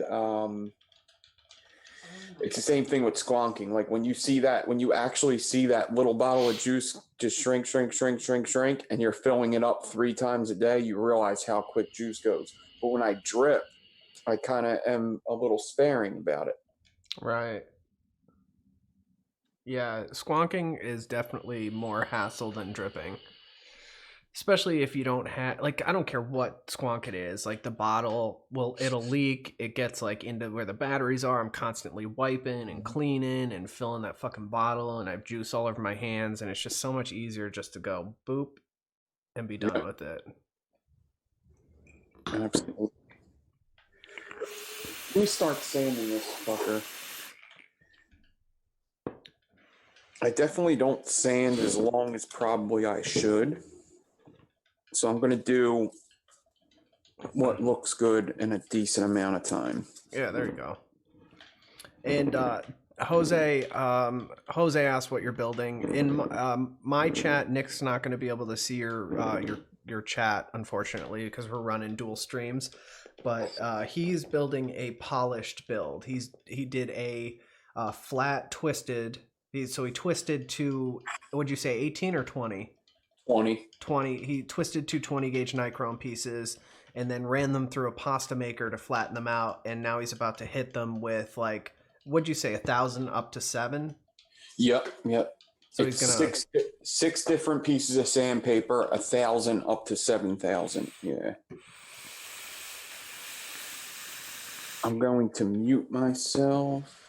Yeah, so Jay Blaze did just say he likes the top side, and I have to agree with that. The top side was a extremely well engineered and designed piece of vape equipment. Like, that was really, really well done. And I'm sad that nobody's innovated on that concept and kind of pushed that further. Because that was like all my qualms about a squonk would be like the really shitty capacity on the tiny little bottles. Like, that had an awesome capacity. It was super easy to fill. You just unscrewed the top. Like, that was an awesome setup. I would love to see more variation on that. That was a cool setup. But then I also think, like, people are afraid to take a good concept and then make it their own, because a lot of the designers and reviewers create a big fucking deal about utilizing any element at all, and then you're copying or you're stealing ideas. But, like, innovation is the reason we have so much awesome technology. Taking an idea, building upon it, innovating, making it your own, and making it better. Like, that's how technology works. So if you're just utilizing an idea and making it better, I don't necessarily agree with that being defined as stealing, especially if it's transformative enough that it's a completely new thing. Like, that's not necessarily stealing, in my opinion. I'm sure people disagree with me on that, but that's at least how I feel about it. Frank says he vapes on the Geek Vape Aegis squonk. I actually have never used the Aegis or the Aegis squonk. The Aegis is that super heavy duty construction worker mod, right? I know that thing performed really well. Like, it was solid built and sold really well. So I'd be really curious. I don't even know what the squonk version looks like, but I would imagine if it's in the same vein as the original Aegis, that would be a pretty solid system. He says the only downside is that it's a single battery. And yeah, that could be a pain in the ass, because then you're constantly swapping out batteries.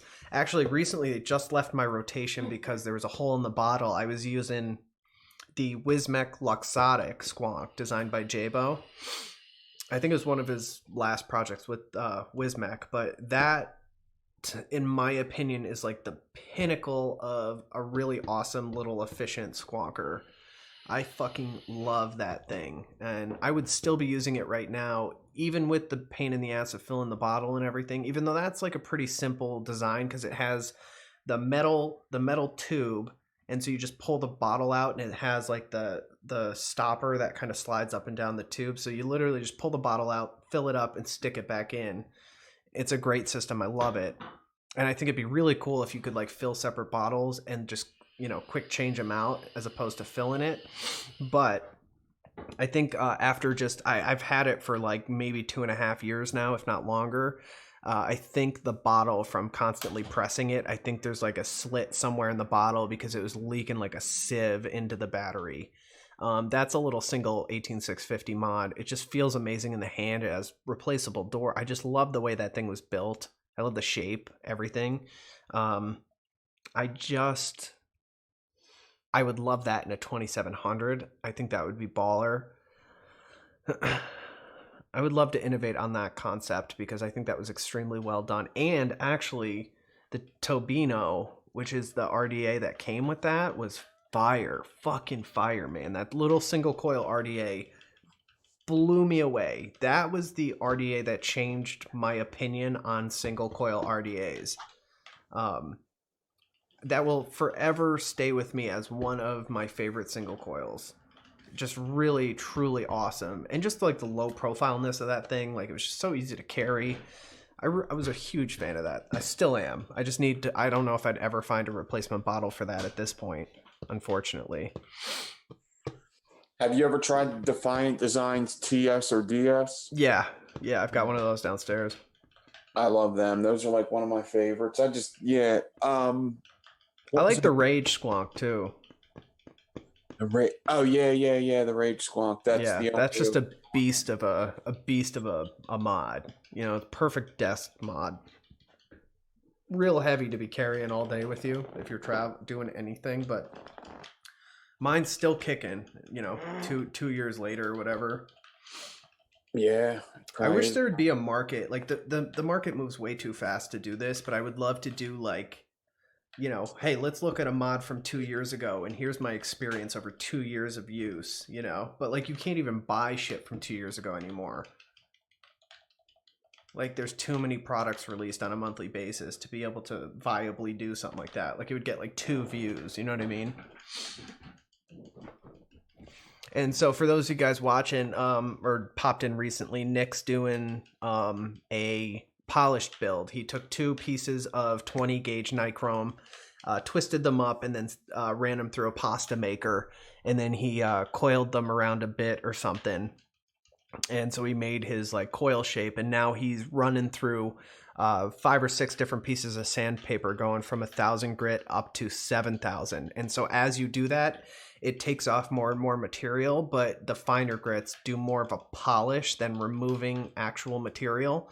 And so as he cruises through the grits, it's going to get a little bit more flat, but at this grit, it's more so just going through a polishing regiment. So once he gets up to that 7,000, it's going to be a mirror finish. It's going to look awesome.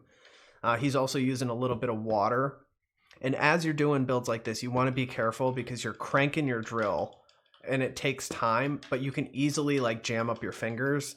If it catches, it can kind of pull and it gets hot as fuck. So if you have a pair of like leather work gloves, maybe use those. Use water if you can, and then just have a bunch of patience. And there's something else I was going to address, but yeah, see like what just happened to Nick right there? Like that can really fuck your fingers up. And if there's any sharp edges on like the end, the very outside furthest away from the chalk, those can cut you up and destroy your sandpaper. See that his is looking great already. What grit are you at?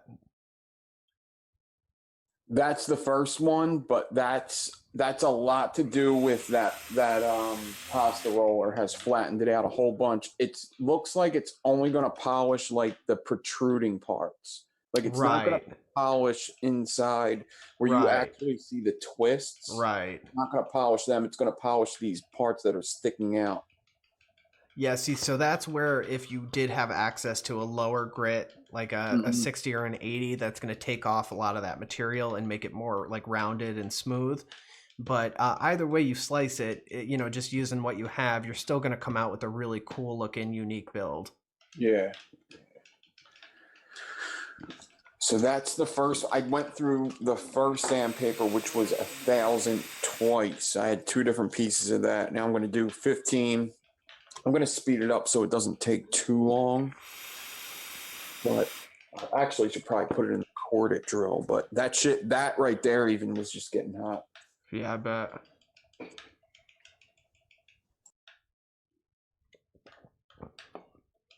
Hey, we could set up and do a stream of us playing Smash Brothers. Yeah? Mm-hmm. Very cool. You guys should see how hyped Jess gets playing Smash Brothers. You could probably hear her back there. She's like, fuck, god damn it. I love Smash Brothers. Dude, it's so much fun. What are you playing on? I got a Switch for Phoenix for my son for Christmas, and I swear Jess and I play it more than he does.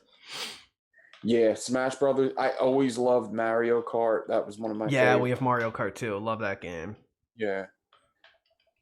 Yeah, any Mario games really I like. Yeah, seriously. I mean, you know, our age, we were playing from the NES and rocking original Mario.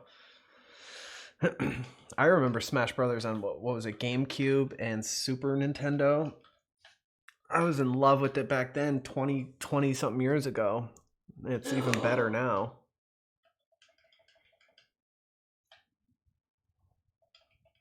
Profile RDA. That's an awesome RDA if you have the patience to figure out how it needs to be wicked, because that's definitely can be finicky, and God help you if you get a dry hit on that thing.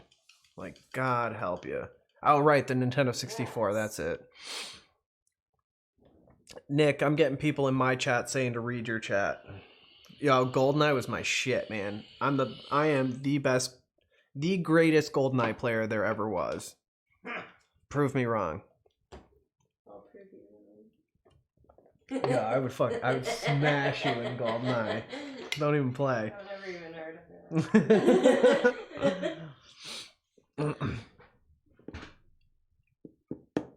it. Read your chat, Nick. Oh, okay. They can't hear me now, but they just heard all my drilling through the microphone. Oof.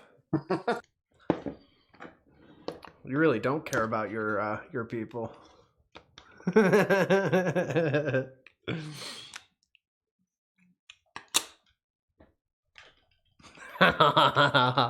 They couldn't hear me the entire time either. Could they hear you on your stream? They could hear me. Your stream couldn't hear me though, because your drill. Okay, let's break it down. They love Super Smash Brothers. He's got a DS. Oh my god. His favorite single coil so far is the... What is that? Oh, everything I talked about that entire time? What's the single coil that you liked? Well, I like the Point Blank now, but the Tobino changed my mind about single coils. I love the Luxottic Squonk by Wismec and J-Bo. I'm rocking the shit out of Smash Brothers on the Nintendo Switch right now. Let me know if you guys play online. I'll play online with you guys. I don't have the online, but I'll get it because it's only like $12 for the year. I would love to play with you guys online. That'd be a blast. And nah, dude, fuck the golden gun. That shit's cheating. I don't give me fucking slappers only, and I'll whip your ass. I don't. It doesn't matter. Lasers on the moon, whatever. I'll fuck anybody up with anything. You can have the golden gun, and I'll run slappers and still whoop your ass in it.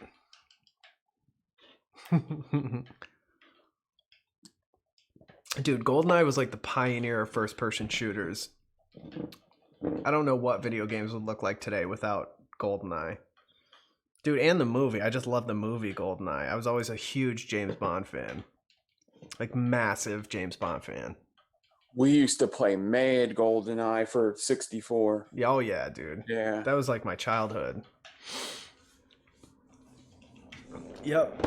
I'd beat you all. You guys can all, every single one of you, we could do a what was it, like 4-on-4 was the most you could do, or 8-on-8? I don't remember, but we could do fucking 5-on-1. You'll all have golden guns, and I'll have just slappers, and I'll still fucking crush every single one of you. The best there ever was. You're looking at them right now. Oh my god, now they can't hear either of us. Oh. We're really good at this streaming shit, you know?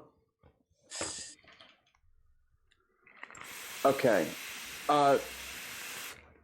Do you hear Sherlock now? You don't hear me, though, do you? Maybe. Do you hear me? Let me know if you hear me and Sherlock. I know what I'm doing. I'm muting it in Zoom, but it's not muting in OBS. And it's muted in OBS.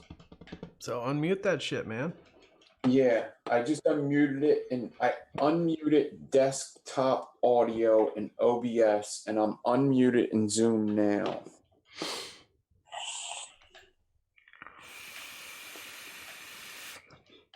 Let me know if you hear me now in my chat, and now let me know if I get muted now. Muted. You're muted. Can you hear me still? I can hear you. You're gonna always... When I mute in Zoom, it's always going to affect you. Right. Are you guys laughing at me right now? You guys laughing at me? How dare you? Did somebody just call me a pig? What's a pig? You call me a cop? Yeah, right.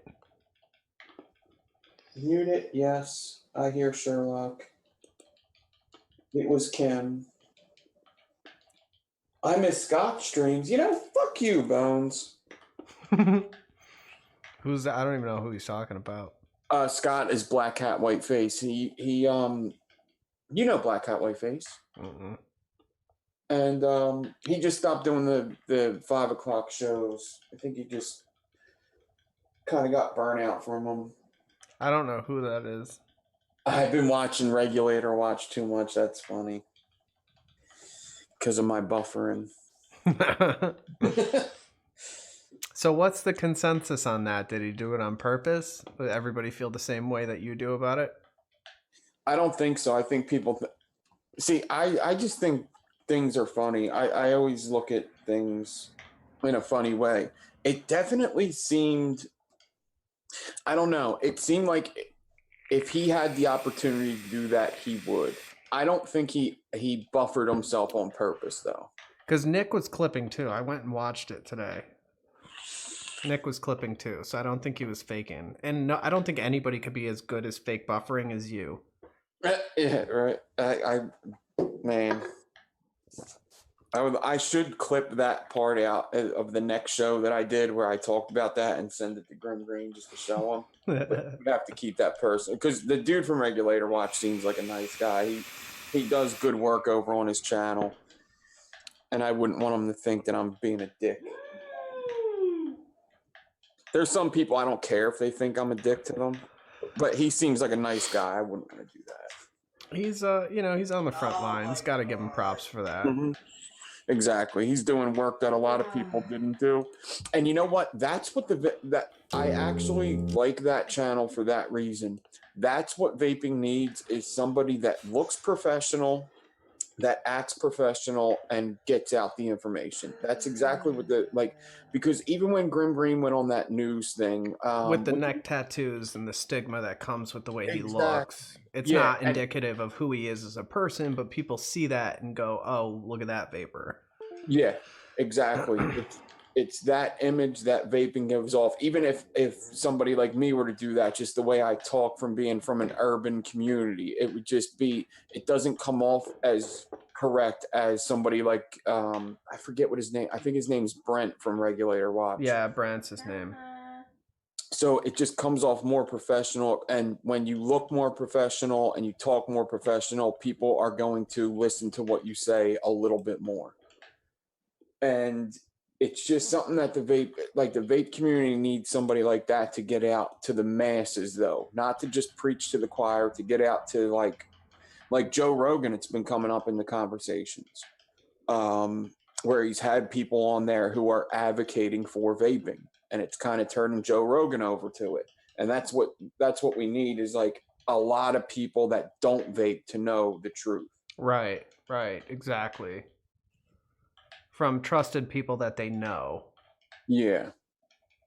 But I think Grim Green, getting Grim Green and Oh Boy OC on Grim Green, or Grim Green and Oh Boy OC on Joe Rogan would be a fucking awesome little, even just an hour little podcast. Yeah, that would be, I would love to see that on Joe Rogan. I don't even have to talk about all vaping, just fucking 20 minutes of vaping and fucking whatever they want to talk about after that. Do you want to see some of my video work? Mm-hmm. All right, you might have to flip over to my stream. Or is my stream going to say it? Oh, actually, you know what? Yeah, we can do that. I could do that, or I could just share. I could just share my screen. And... Oh yeah, do that because I'm going to do it full screen. Okay.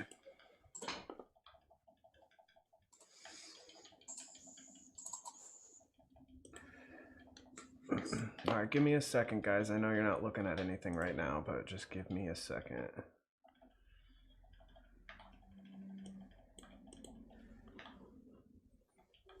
Wait, what happened here? So, good thing is I could see Sherlock Ohms' chat now. Oh, good. All right, almost there, guys. Almost there.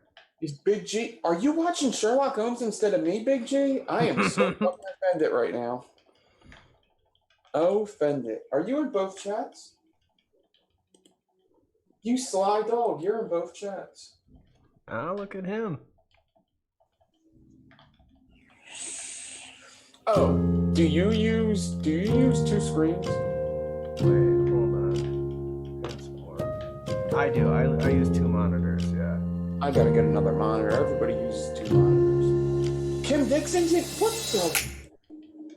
Okay, hold on, guys. Let me try to figure this out. I'm muted on my stuff too. All right, hold on. All right, here we go. You ready? Hold on. One second. Because apparently muted, which I don't know how I was, but I should definitely be unmuted now. And I am good. Yep. You're screen sharing on yours? Yep. Okay, here we go. Are you getting audio on that? Yes.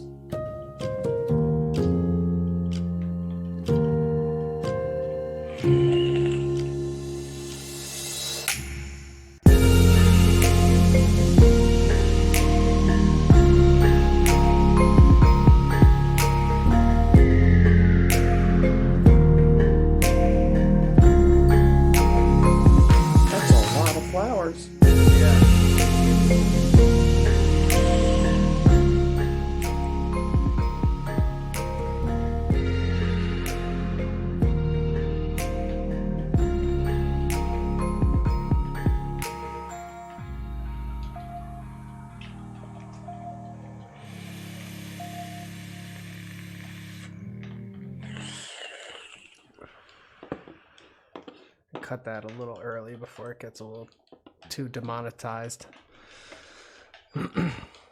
What do you mean demonetized? Well, I just don't want to go crazy with. Oh, okay. Yeah. Oh, you had to come. Okay, all right. I see what you're saying. You had to come here to tell me that you can't hear a thing I'm saying. I didn't say anything good, really. Actually, I did. Okay. So we were talking about regulator watch. I think Kenny was saying most of it as well. It's good to have somebody that looks professional, that talks professional, get out the word, because sometimes vaping gets a bad rap with how just how people look. There's things that happen, especially, I don't know if you've ever seen this, Kenny. Well, we've been stigmatized. Yeah, as like douchebags that look stupid when they vape. Yeah, the young millennials with the backwards cap. Mm-hmm. Or colored the hair, cap, tattoos, right? Yeah, big beards or whatever. Yeah. Did you ever see the crank yankers thing? No. Yeah, that one's like it, dude. I love comedy and I'll laugh at anything as long as it's as long as somebody's trying to be funny. If it's funny, I'll laugh. But it gives you a good insight of what people think about vaping. And unfortunately, there is a huge part of our community that's like that. Yeah. So it's like not unjustified, That's why those of us who take this seriously and want vaping to be better need to be the example for the rest of us. And that comes down to even just when you're in public and vaping, don't be blowing massive clouds at people. And, being respectful and just being a good advocate, because people watch other people and see how you behave and treat other people. So if you're carrying something like this and you're being a douchebag and being an asshole to people, this gets associated with that behavior. Yeah. There's also a thing that happens on Instagram where super young looking vapors are the ones that are getting shared the most. Right. So there's a whole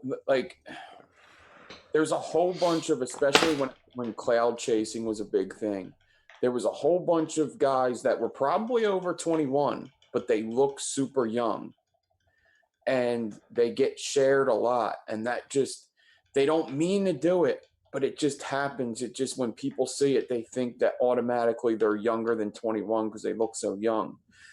And and the way they're acting too, like when you're making, when you're blowing O's in the air and your hair's purple. Yeah. it makes you look super young, even though you may be the proper age of vaping or in your state or wherever. You may be 22 years old. And it makes it look bad. It's not anything anybody means to do. They could have never thought of it. You could never prepare for that. It's just shit that just fucking happens. It's weird. And unfortunately, a lot of those younger people don't really care about the advocacy side of the vapor industry or the vapor industry as a whole. You know, some of them may have just picked up vaping without using it as a method to quit smoking, so they don't understand the importance and the magnitude of what it's doing for people. And so they don't care that they inadvertently become a symbol of what vaping is, and they completely send the wrong messaging.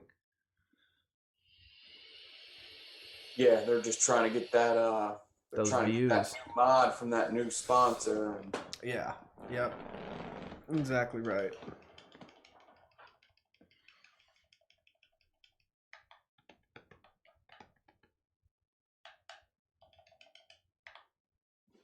A quality price drill that is good for this type of work. All right, Don, I hope you're still here. Let me get you a link right now.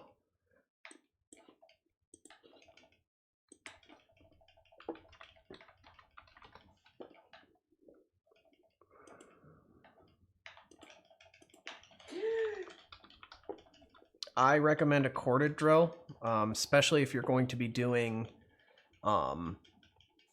anything with like polished or any kind of like anything where you're going to want the extra power, not be having to stop what you're doing to change batteries. Maybe you can't afford a second battery, so you're going to have to wait. But here's a $22 option that will, it has a good chuck. I know a lot of people like this. Oh my god. Like this drill. It'll last you forever. It's cheap and it'll get the job done. You're just gonna have to figure out how you wanna support it. I will put a link in the chat as well for the vise that I have that I use to hold it upside down, which is just my preferable way to hold my drill. And I like working off the table, like higher. I like having it spaced. Some people like working on the table. If you're that person that likes working, you know, just an inch above the table, you can just lay it down flat, and then of course correspond your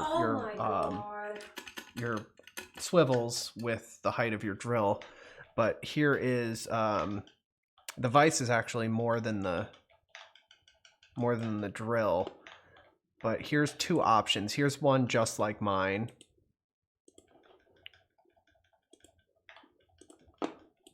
Here's the vise.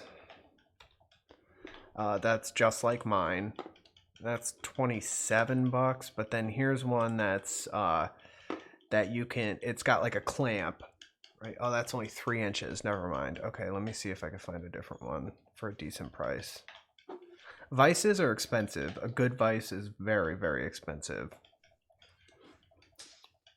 3.5 inch. I don't know if that's gonna open enough. If you got a Home Depot near you, then it's not going to be too crazy. You could get something for like $30. That will open up pretty big, and it's going to be good for a lot of different stuff for coil building. You could also just get a clamp though too. Yeah. But if you need it in the air, like what Sherlock's got, then yeah, that could get expensive if you don't get one at Harbor Freight or something. Yeah, I got mine at Harbor Freight, but I still think it was like $30 or $40.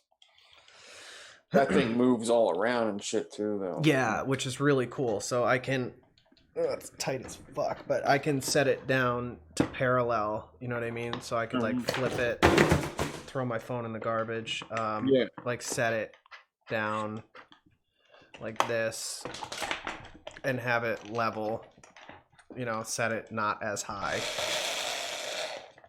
And the suction works well as long as you're on a flat, non-porous, you know, if you're on a flat surface, it'd work well.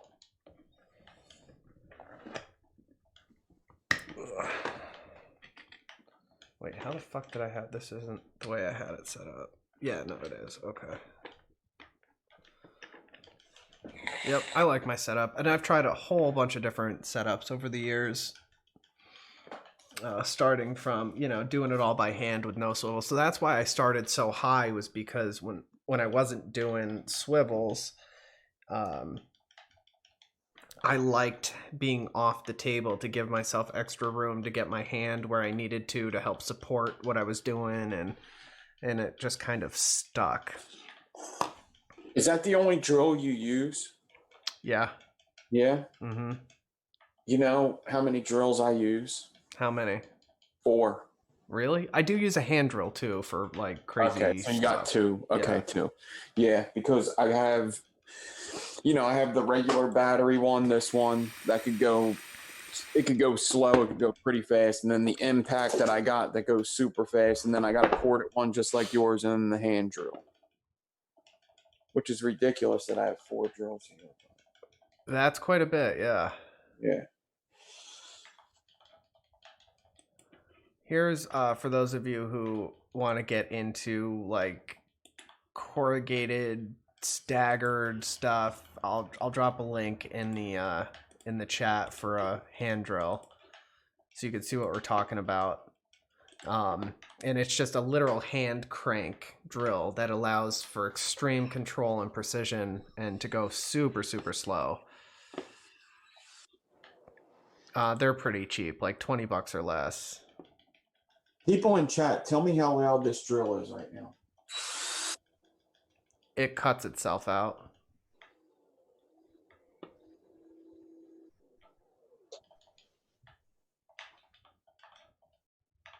It cuts off. The limiter kicks in and cuts it. Yeah. Because it's clipping.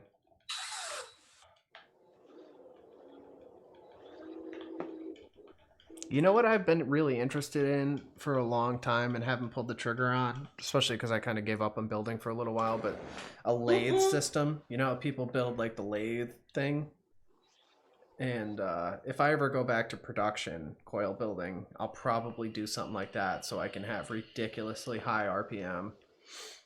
Yeah, if you want to make, that's definitely something I'm going to be looking into. I figure that would also put more stuff to talk about into like the channel and stuff. If you could do a whole series on building one of those. That's true. Yeah. If you want to do micro Claptons the same amount of time as you do just a couple sets of aliens, that's the perfect thing for it. And you can get them for pretty cheap. I think like all together, both the foot pedal and the lathe, I think it's like $60 or something like that. Oh, get out of here. Yeah, you can get them pretty cheap. I love the idea of a foot pedal and having 2 hands to work. You were talking about that, an automated way to do Claptons. Now you would need your foot, but you could probably do it damn near hands-free. Yeah. Yeah. If I ever figured out a way to completely automate Clapton building, I would probably patent it. I'm really generous with my knowledge, but something like that I would keep to myself.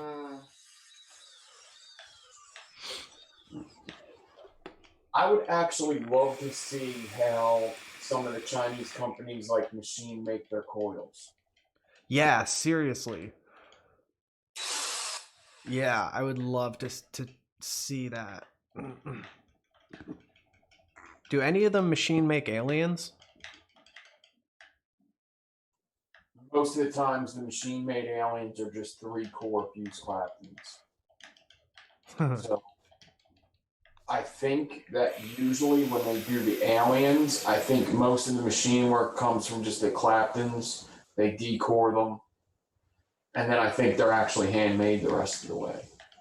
But I've heard a lot of stories about like there's a couple coil builders that just started doing machines. I've heard some stories that where somebody says they're handmade coils and they're actually machine made. Really? Yeah. I've heard that. I don't know how true it is. Because I don't see how much more money you could possibly make by saying handmade rather than machine made. because most people that buy coils can't make them anyway. It don't really matter whether they're handmade. Right, that's true. So how much extra could it possibly be making you to say that they're handmade even though they're not? Well, I mean, if you're just selling Claptons and fused Claptons, I mean, the price isn't going to be much different. No. And like, does the consumer care? I don't know. Yeah. Most consumers don't even know the difference either way. Right. Like I've had people say stuff like, you know, like sometimes people just like say names of coils. I'm like, I never fucking heard of that. And they're like, I think the one was like, hey, can you show us how to make a staircase coil? And I was like, what the fuck is that? It's like, I like to think I know just about all the coils or at least heard of them. What the fuck is a staircase? And they would send me a picture and it's like something I've seen before. That's not the name of that. Right, right. That's just what China's calling it. Yeah. Yeah, some of the names they come up with for those coils are pretty insane. Yeah, I've seen them called 3-core aliens and they're just 3-core fused Claptons. Right. Yeah, I've seen that a few times. Or it'll be alien wrap on the outside and it's just a rectangle wire in the middle. Yeah, I've seen that too. Mm-hmm. And it's like a really shitty spaced out wrap or something. Yeah. And I think the majority, like the vast majority of people of the market buy that kind of shit. Like we're like the people, especially like us and the people that watch our build videos, like they're the vast minority of the vapors. You know, most people aren't like hardcore hobbyists that are going to be watching build videos and stuff like that to know the difference. Yeah, which kind of does a disservice to us because like I always say it on my channel when people say that, is like I'll do the Pepsi challenge with any of them coils. But the fact of the matter is some people are saying, are those coils really that much better? So they buy the machine-made ones. You get a pack of 6 for $10.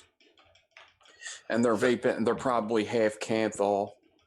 And they're vaping them being like, they're good, but it's not worth it. And then they just totally disregard everything handmade coil-wise. Right. Exactly. And God knows what kind of metal that China's using. You know, it's probably fucking lead. Like, yeah. And that's like what they come out with these tests. Like, oh yeah, we tested this coil and we found, you know, high metal or high toxicity levels of heavy metal, and we found lead and crazy shit. It's like, where'd you get that fucking coil?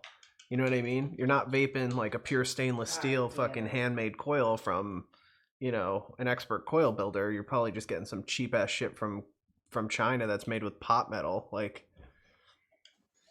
there's also something to be said about cleaning the coils. I know you ultrasonic clean, and that's a huge thing. Yeah, because it makes a difference in vaping. It's a little difference, but it makes a difference. But it's almost like food. Like you vape with your eyes first, almost. Right. And if you have a clean build, if you wicked it good, if it's juiced up nice, you're going to be expecting a good vape. And when you do get a good vape, it's almost, you know, better. So when them coils come out of the thing nice and shiny and there's no dirt on them and they're just sparkling clean, it helps a whole bunch. Hell yeah. That's one of the reasons I love stainless steel so much, is that it's so much cleaner than Canthal and nichrome. Like, it just looks shinier and nicer. Yeah. And then when they color up, people are probably like, oh, these are going to vape great. Yep, exactly. Exactly. And, you know, like for building, stainless steel is softer, so it's more forgiving. And cheaper. And, oh, is it cheaper? I didn't know it was cheaper. It should be cheaper. If it's not cheaper, there's a problem. Stainless steel should be the cheapest wire that a company sells. Oh, that's interesting. Yeah. If it's not, then the company's doing something wrong. So what's the price for 1,000 feet of 36 stainless steel these days? Anybody can tell me off the top of their head? So 1,000 feet from wire optimum is about $13 for 1,000. Twisted Messes is like, oh, he doesn't sell stainless steel. Who should I buy wire from? Because I got to replace these high gauge wire. I can't keep fucking up because of these shitty spools. If you want stainless steel, go to Coil Society. Aren't they expensive? No, they're pretty much one of the lower pricing ones. What about Temco? I used to get their wire all the time. Okay, so if you're talking about Temco and Coil Society, then Temco is going to be cheaper. Because I'll order like 5,000. Like I'll order a shitload at a time. Yeah. Especially because I can get wholesale pricing, and so I can't just order a spool. You know what I mean? Yeah.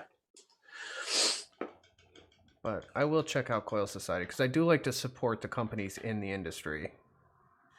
Yeah. Nichrome. I recently just got a sponsorship from Twisted Messes though, but he only sells Nichrome and some Canthol. I should talk to Kent. Yeah.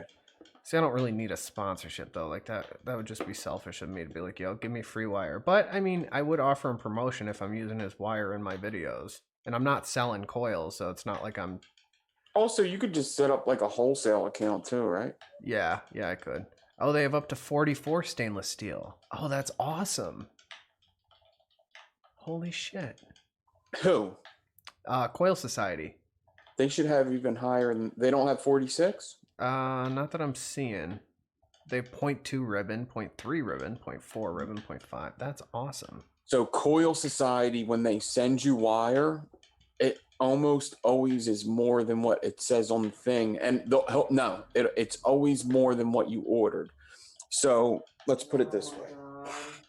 Let me just show you a couple spools. It's $27, $27.50 for 1,000 feet of 36. I ordered a 500-foot spool of 44 gauge. It came $575. Oh, that's awesome.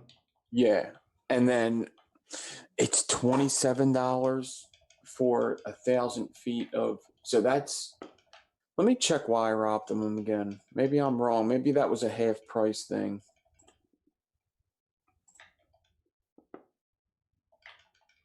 Does anyone vape pure nickel? Pure nickel is only for temp control. Yeah, but why when you can do stainless steel? Yeah, I don't know why people Wire Optimum. I don't know why people would even use that anymore. Do you ever use 37? Yes, actually, I just used 37 because Kent sent me some. It was the first time I ever used it. I used it for a micro Clapton, but people seem to really like it for aliens. Yeah, see the Nichrome 80 36,000 foot is only 24.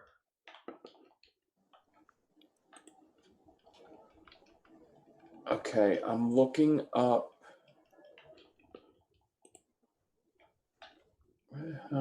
Stainless steel, flat wire, round wire. All right, size 1,000 foot of 1,000 foot of 36 gauge on Wire Optimum is what? That can't be right. Okay, 1,000 foot. There you go. $20 for 1,000 foot of 36 gauge on Wire Optimum, which is Lightning Vape's new wire. But they don't sell over 40 gauge.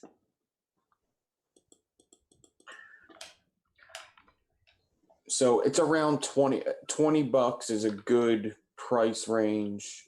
$20 to $22 for 1,000 feet of 36 gauge stainless steel is around the cheaper. On these sites, I bet Temco's cheaper though. Yeah, Temco's probably much cheaper. The only problem is their spools get so big when you order like 5,000 feet. Yeah.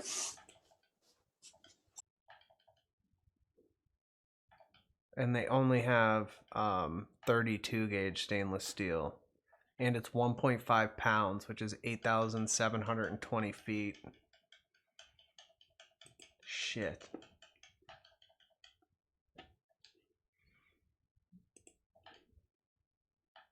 All right, so let's see. Nichrome 80 then, I guess. 5,000 feet. 36 gauge is $126. So that's not that great of a price, really.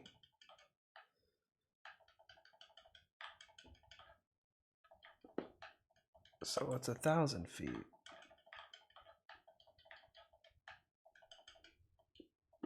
$30, $32. No, I need $36. Yeah, see, that's still $20 for 1,000 feet. But that's retail price.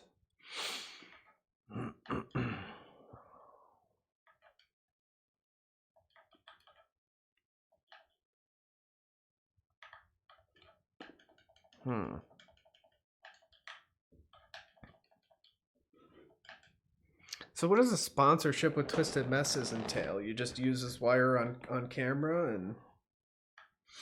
Dude, he just it's a team thing. It's from the build team that I'm on. He just was talking to one of the guys and yeah, he just sponsored the whole team.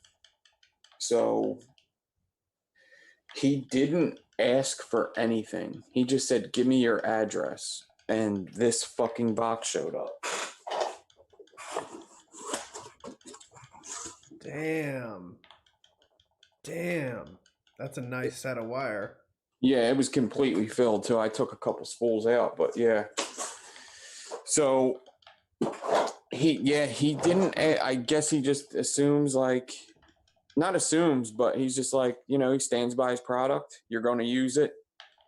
Tag me a couple times, but he asked for nothing. He does make great wire, though. Yeah. I'd love to know who's actually manufacturing his wire. Yeah. Because I know he's not smelting the metal. You know what I mean? Yeah, I don't think... He doesn't have a fucking smelting factory somewhere. I just picture fucking him standing there with a fucking hammer, just smacking on a piece of 40 gauge. Right. Yeah, forging the 40 gauge. So like it's all coming from somewhere, and I'm thinking, is it all just fucking respooled Temco? Like, you know, how many fucking actual wire manufacturers are there? Because I know the majority of them are just respooling shit or just peeling labels off and sticking their own labels on. Yeah, so I do know that there's like two big wire manufacturers, maybe three, that send to these companies. I know of two companies that were actually the same wire. They were just labeled differently. That was, I believe it was like KB and Pure Adamus were like the same shit. And I also think, though, that you could buy the wire from one place and have it cleaned and spooled at another place. Yeah. So I think that's like something like a company like Anarchist Wire, Twisted Messes, Kidney Puncher does. Is they buy a whole bunch of wire, get it spooled and cleaned at a different company. Right.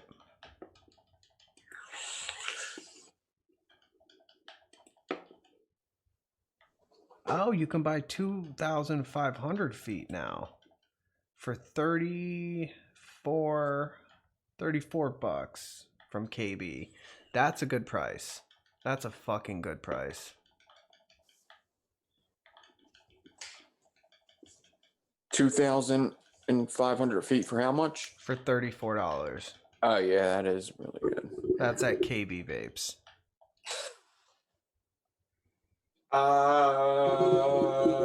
KB, I've heard a lot. Man, I've actually never had a problem with them, but I've had people close to me that have had problems with them. Like what? Because I've used their stuff for years, and the only thing I've ever had trouble with was ribbon, and they sent me a new spool immediately.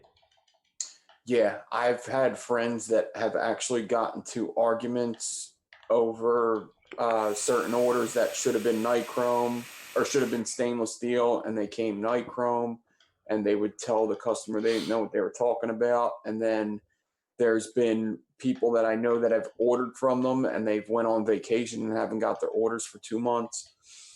I stopped using them because I've heard so many stories about them from people that I trust. Oh, wow. I've been recommending them for years. Yeah, I used to like them too. They were cheap wire and it was pretty damn good. But I've like literally had people in my DMs like, hey, do you know what happened to KB? And, you know, I've been waiting for 2 months.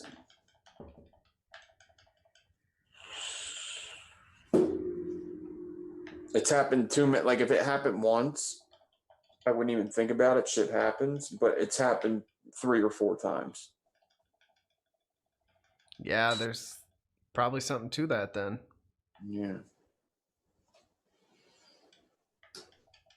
I haven't heard it recently. The last time I heard it was probably 3 months ago. I love their starter packs too. That like it's 100-foot spools, everything from 22 up to 38, like or up to 40. 10 spools for like what's the price? Like $30. Like you can't beat that when you're starting out. Like that's always what I'd recommend to people. Get the starter kit from KB. It'll give you everything you need to get wrapping, you know, for a good price. Coil Society does a similar thing. It's a little more expensive. It's like $100 for like, you know, but they'll give you fairly big spools. Mm-hmm. But yeah, $30 to get one of everything. Yeah. Although 100 feet of like 36 is not going to last you long.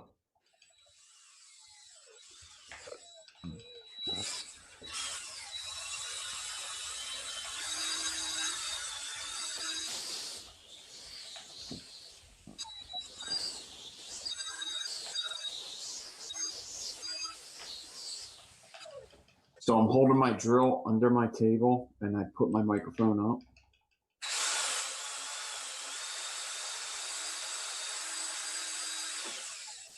I got 2 more pieces of sandpaper to go through. I'm going through this quick.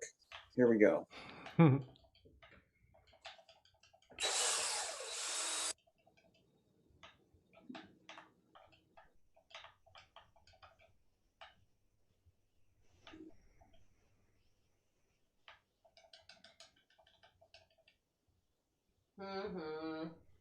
Yeah, KB is still selling wire, but they I'm hesitant to recommend them now because of what Nick just said. Do they have reviews on their thing?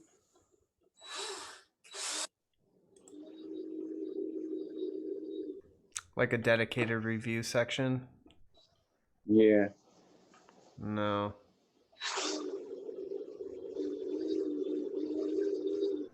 I know they have a wholesale program where like they'll put your label on their spools.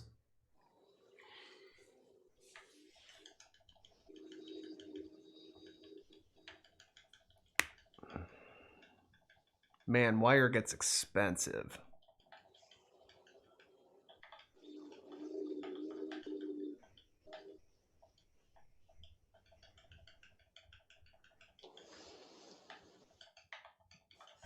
One more. You know, I've never had a wire company reach out to me and be like, hey, use our wire in your videos. Yeah, so if I were a wire company, I would contact every builder that does videos and give them all the product they could stock, like all the product they could handle, and so they'd be using it on camera. I absolutely agree. I've never really like I had the Pure Atomus thing going for a little bit, and then they kind of went under. And then after that, like I've had another company that actually I've had 2 other companies. That's within like the 3 years though. But the one was a very new company. I never tried their wire, and I learned that a long time ago. If you didn't try it, don't say yes. Right. Try it. And the other company was kind of weird. It was like it was almost like they were doing the right thing, like by saying like, "Hey, we'll send you this wire, but don't tell anybody we sent you this wire." And for some reason, I kind of strayed away from that. I don't know why. It just seems weird. Yeah, that's That doesn't make a whole lot of sense. Yeah, it almost seems more like I'm paying you to say this is good. Right. Oh, yeah. Okay, yeah. Yeah, that's sketchy.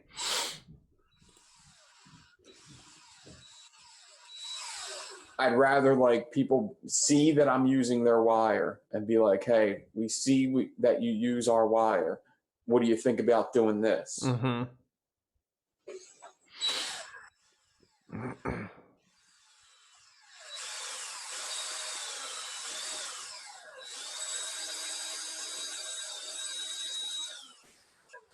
Plus the whole sponsorship thing I've really just grown out of because it just makes more work for me. I'd almost rather just pay for it than have to have. I want to be able to say what I want to say. I want to be able to, there's a lot of good wire companies. That's the gist of it, is there's a lot of good wire companies. Right. So for me to go, like even when Kent sent me this, I said what I always say. The wire companies go like this. Kidney Puncher, Twisted Messes, and then everybody else. And I'll still stand by that, but you're going to pay for Kidney Puncher for sure. Mm-hmm. Definitely going to pay for it for sure. So, I always just want to be able to tell the truth without hurting any companies.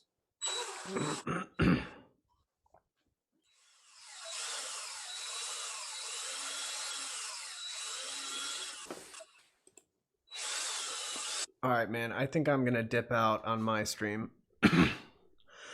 I'm getting tired. I'm going to go to bed here soon. Let me show this real quick on your stream so we can get out of here. Right here. Boom. That's it. We'll see how polished it gets. It's the first time I'm looking at it, too. Oh, hell yeah. I could see the reflection of the light and everything. Yeah. Let me make it bigger so they can really see it.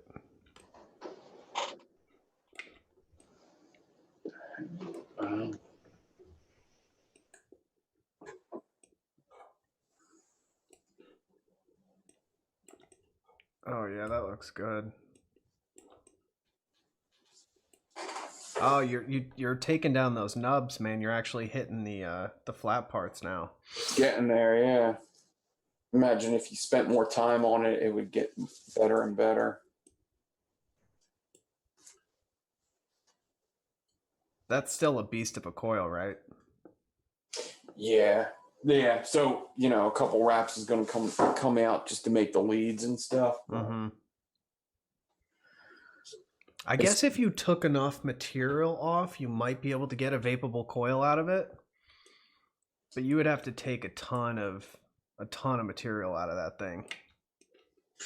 Yeah, single coil, it would come out still pretty low. A single coil would probably come out to about 0.08 or something at like 6 wraps. Yeah.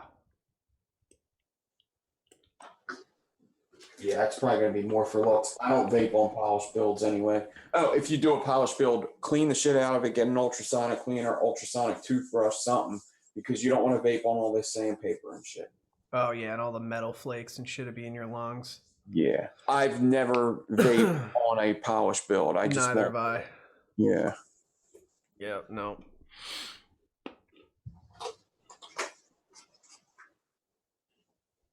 All right, man. I think I'm going to wrap it up here. Thanks for the awesome stream, as always.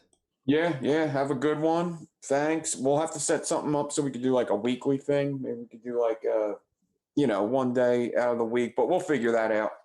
Yeah. I would definitely love to set up like a,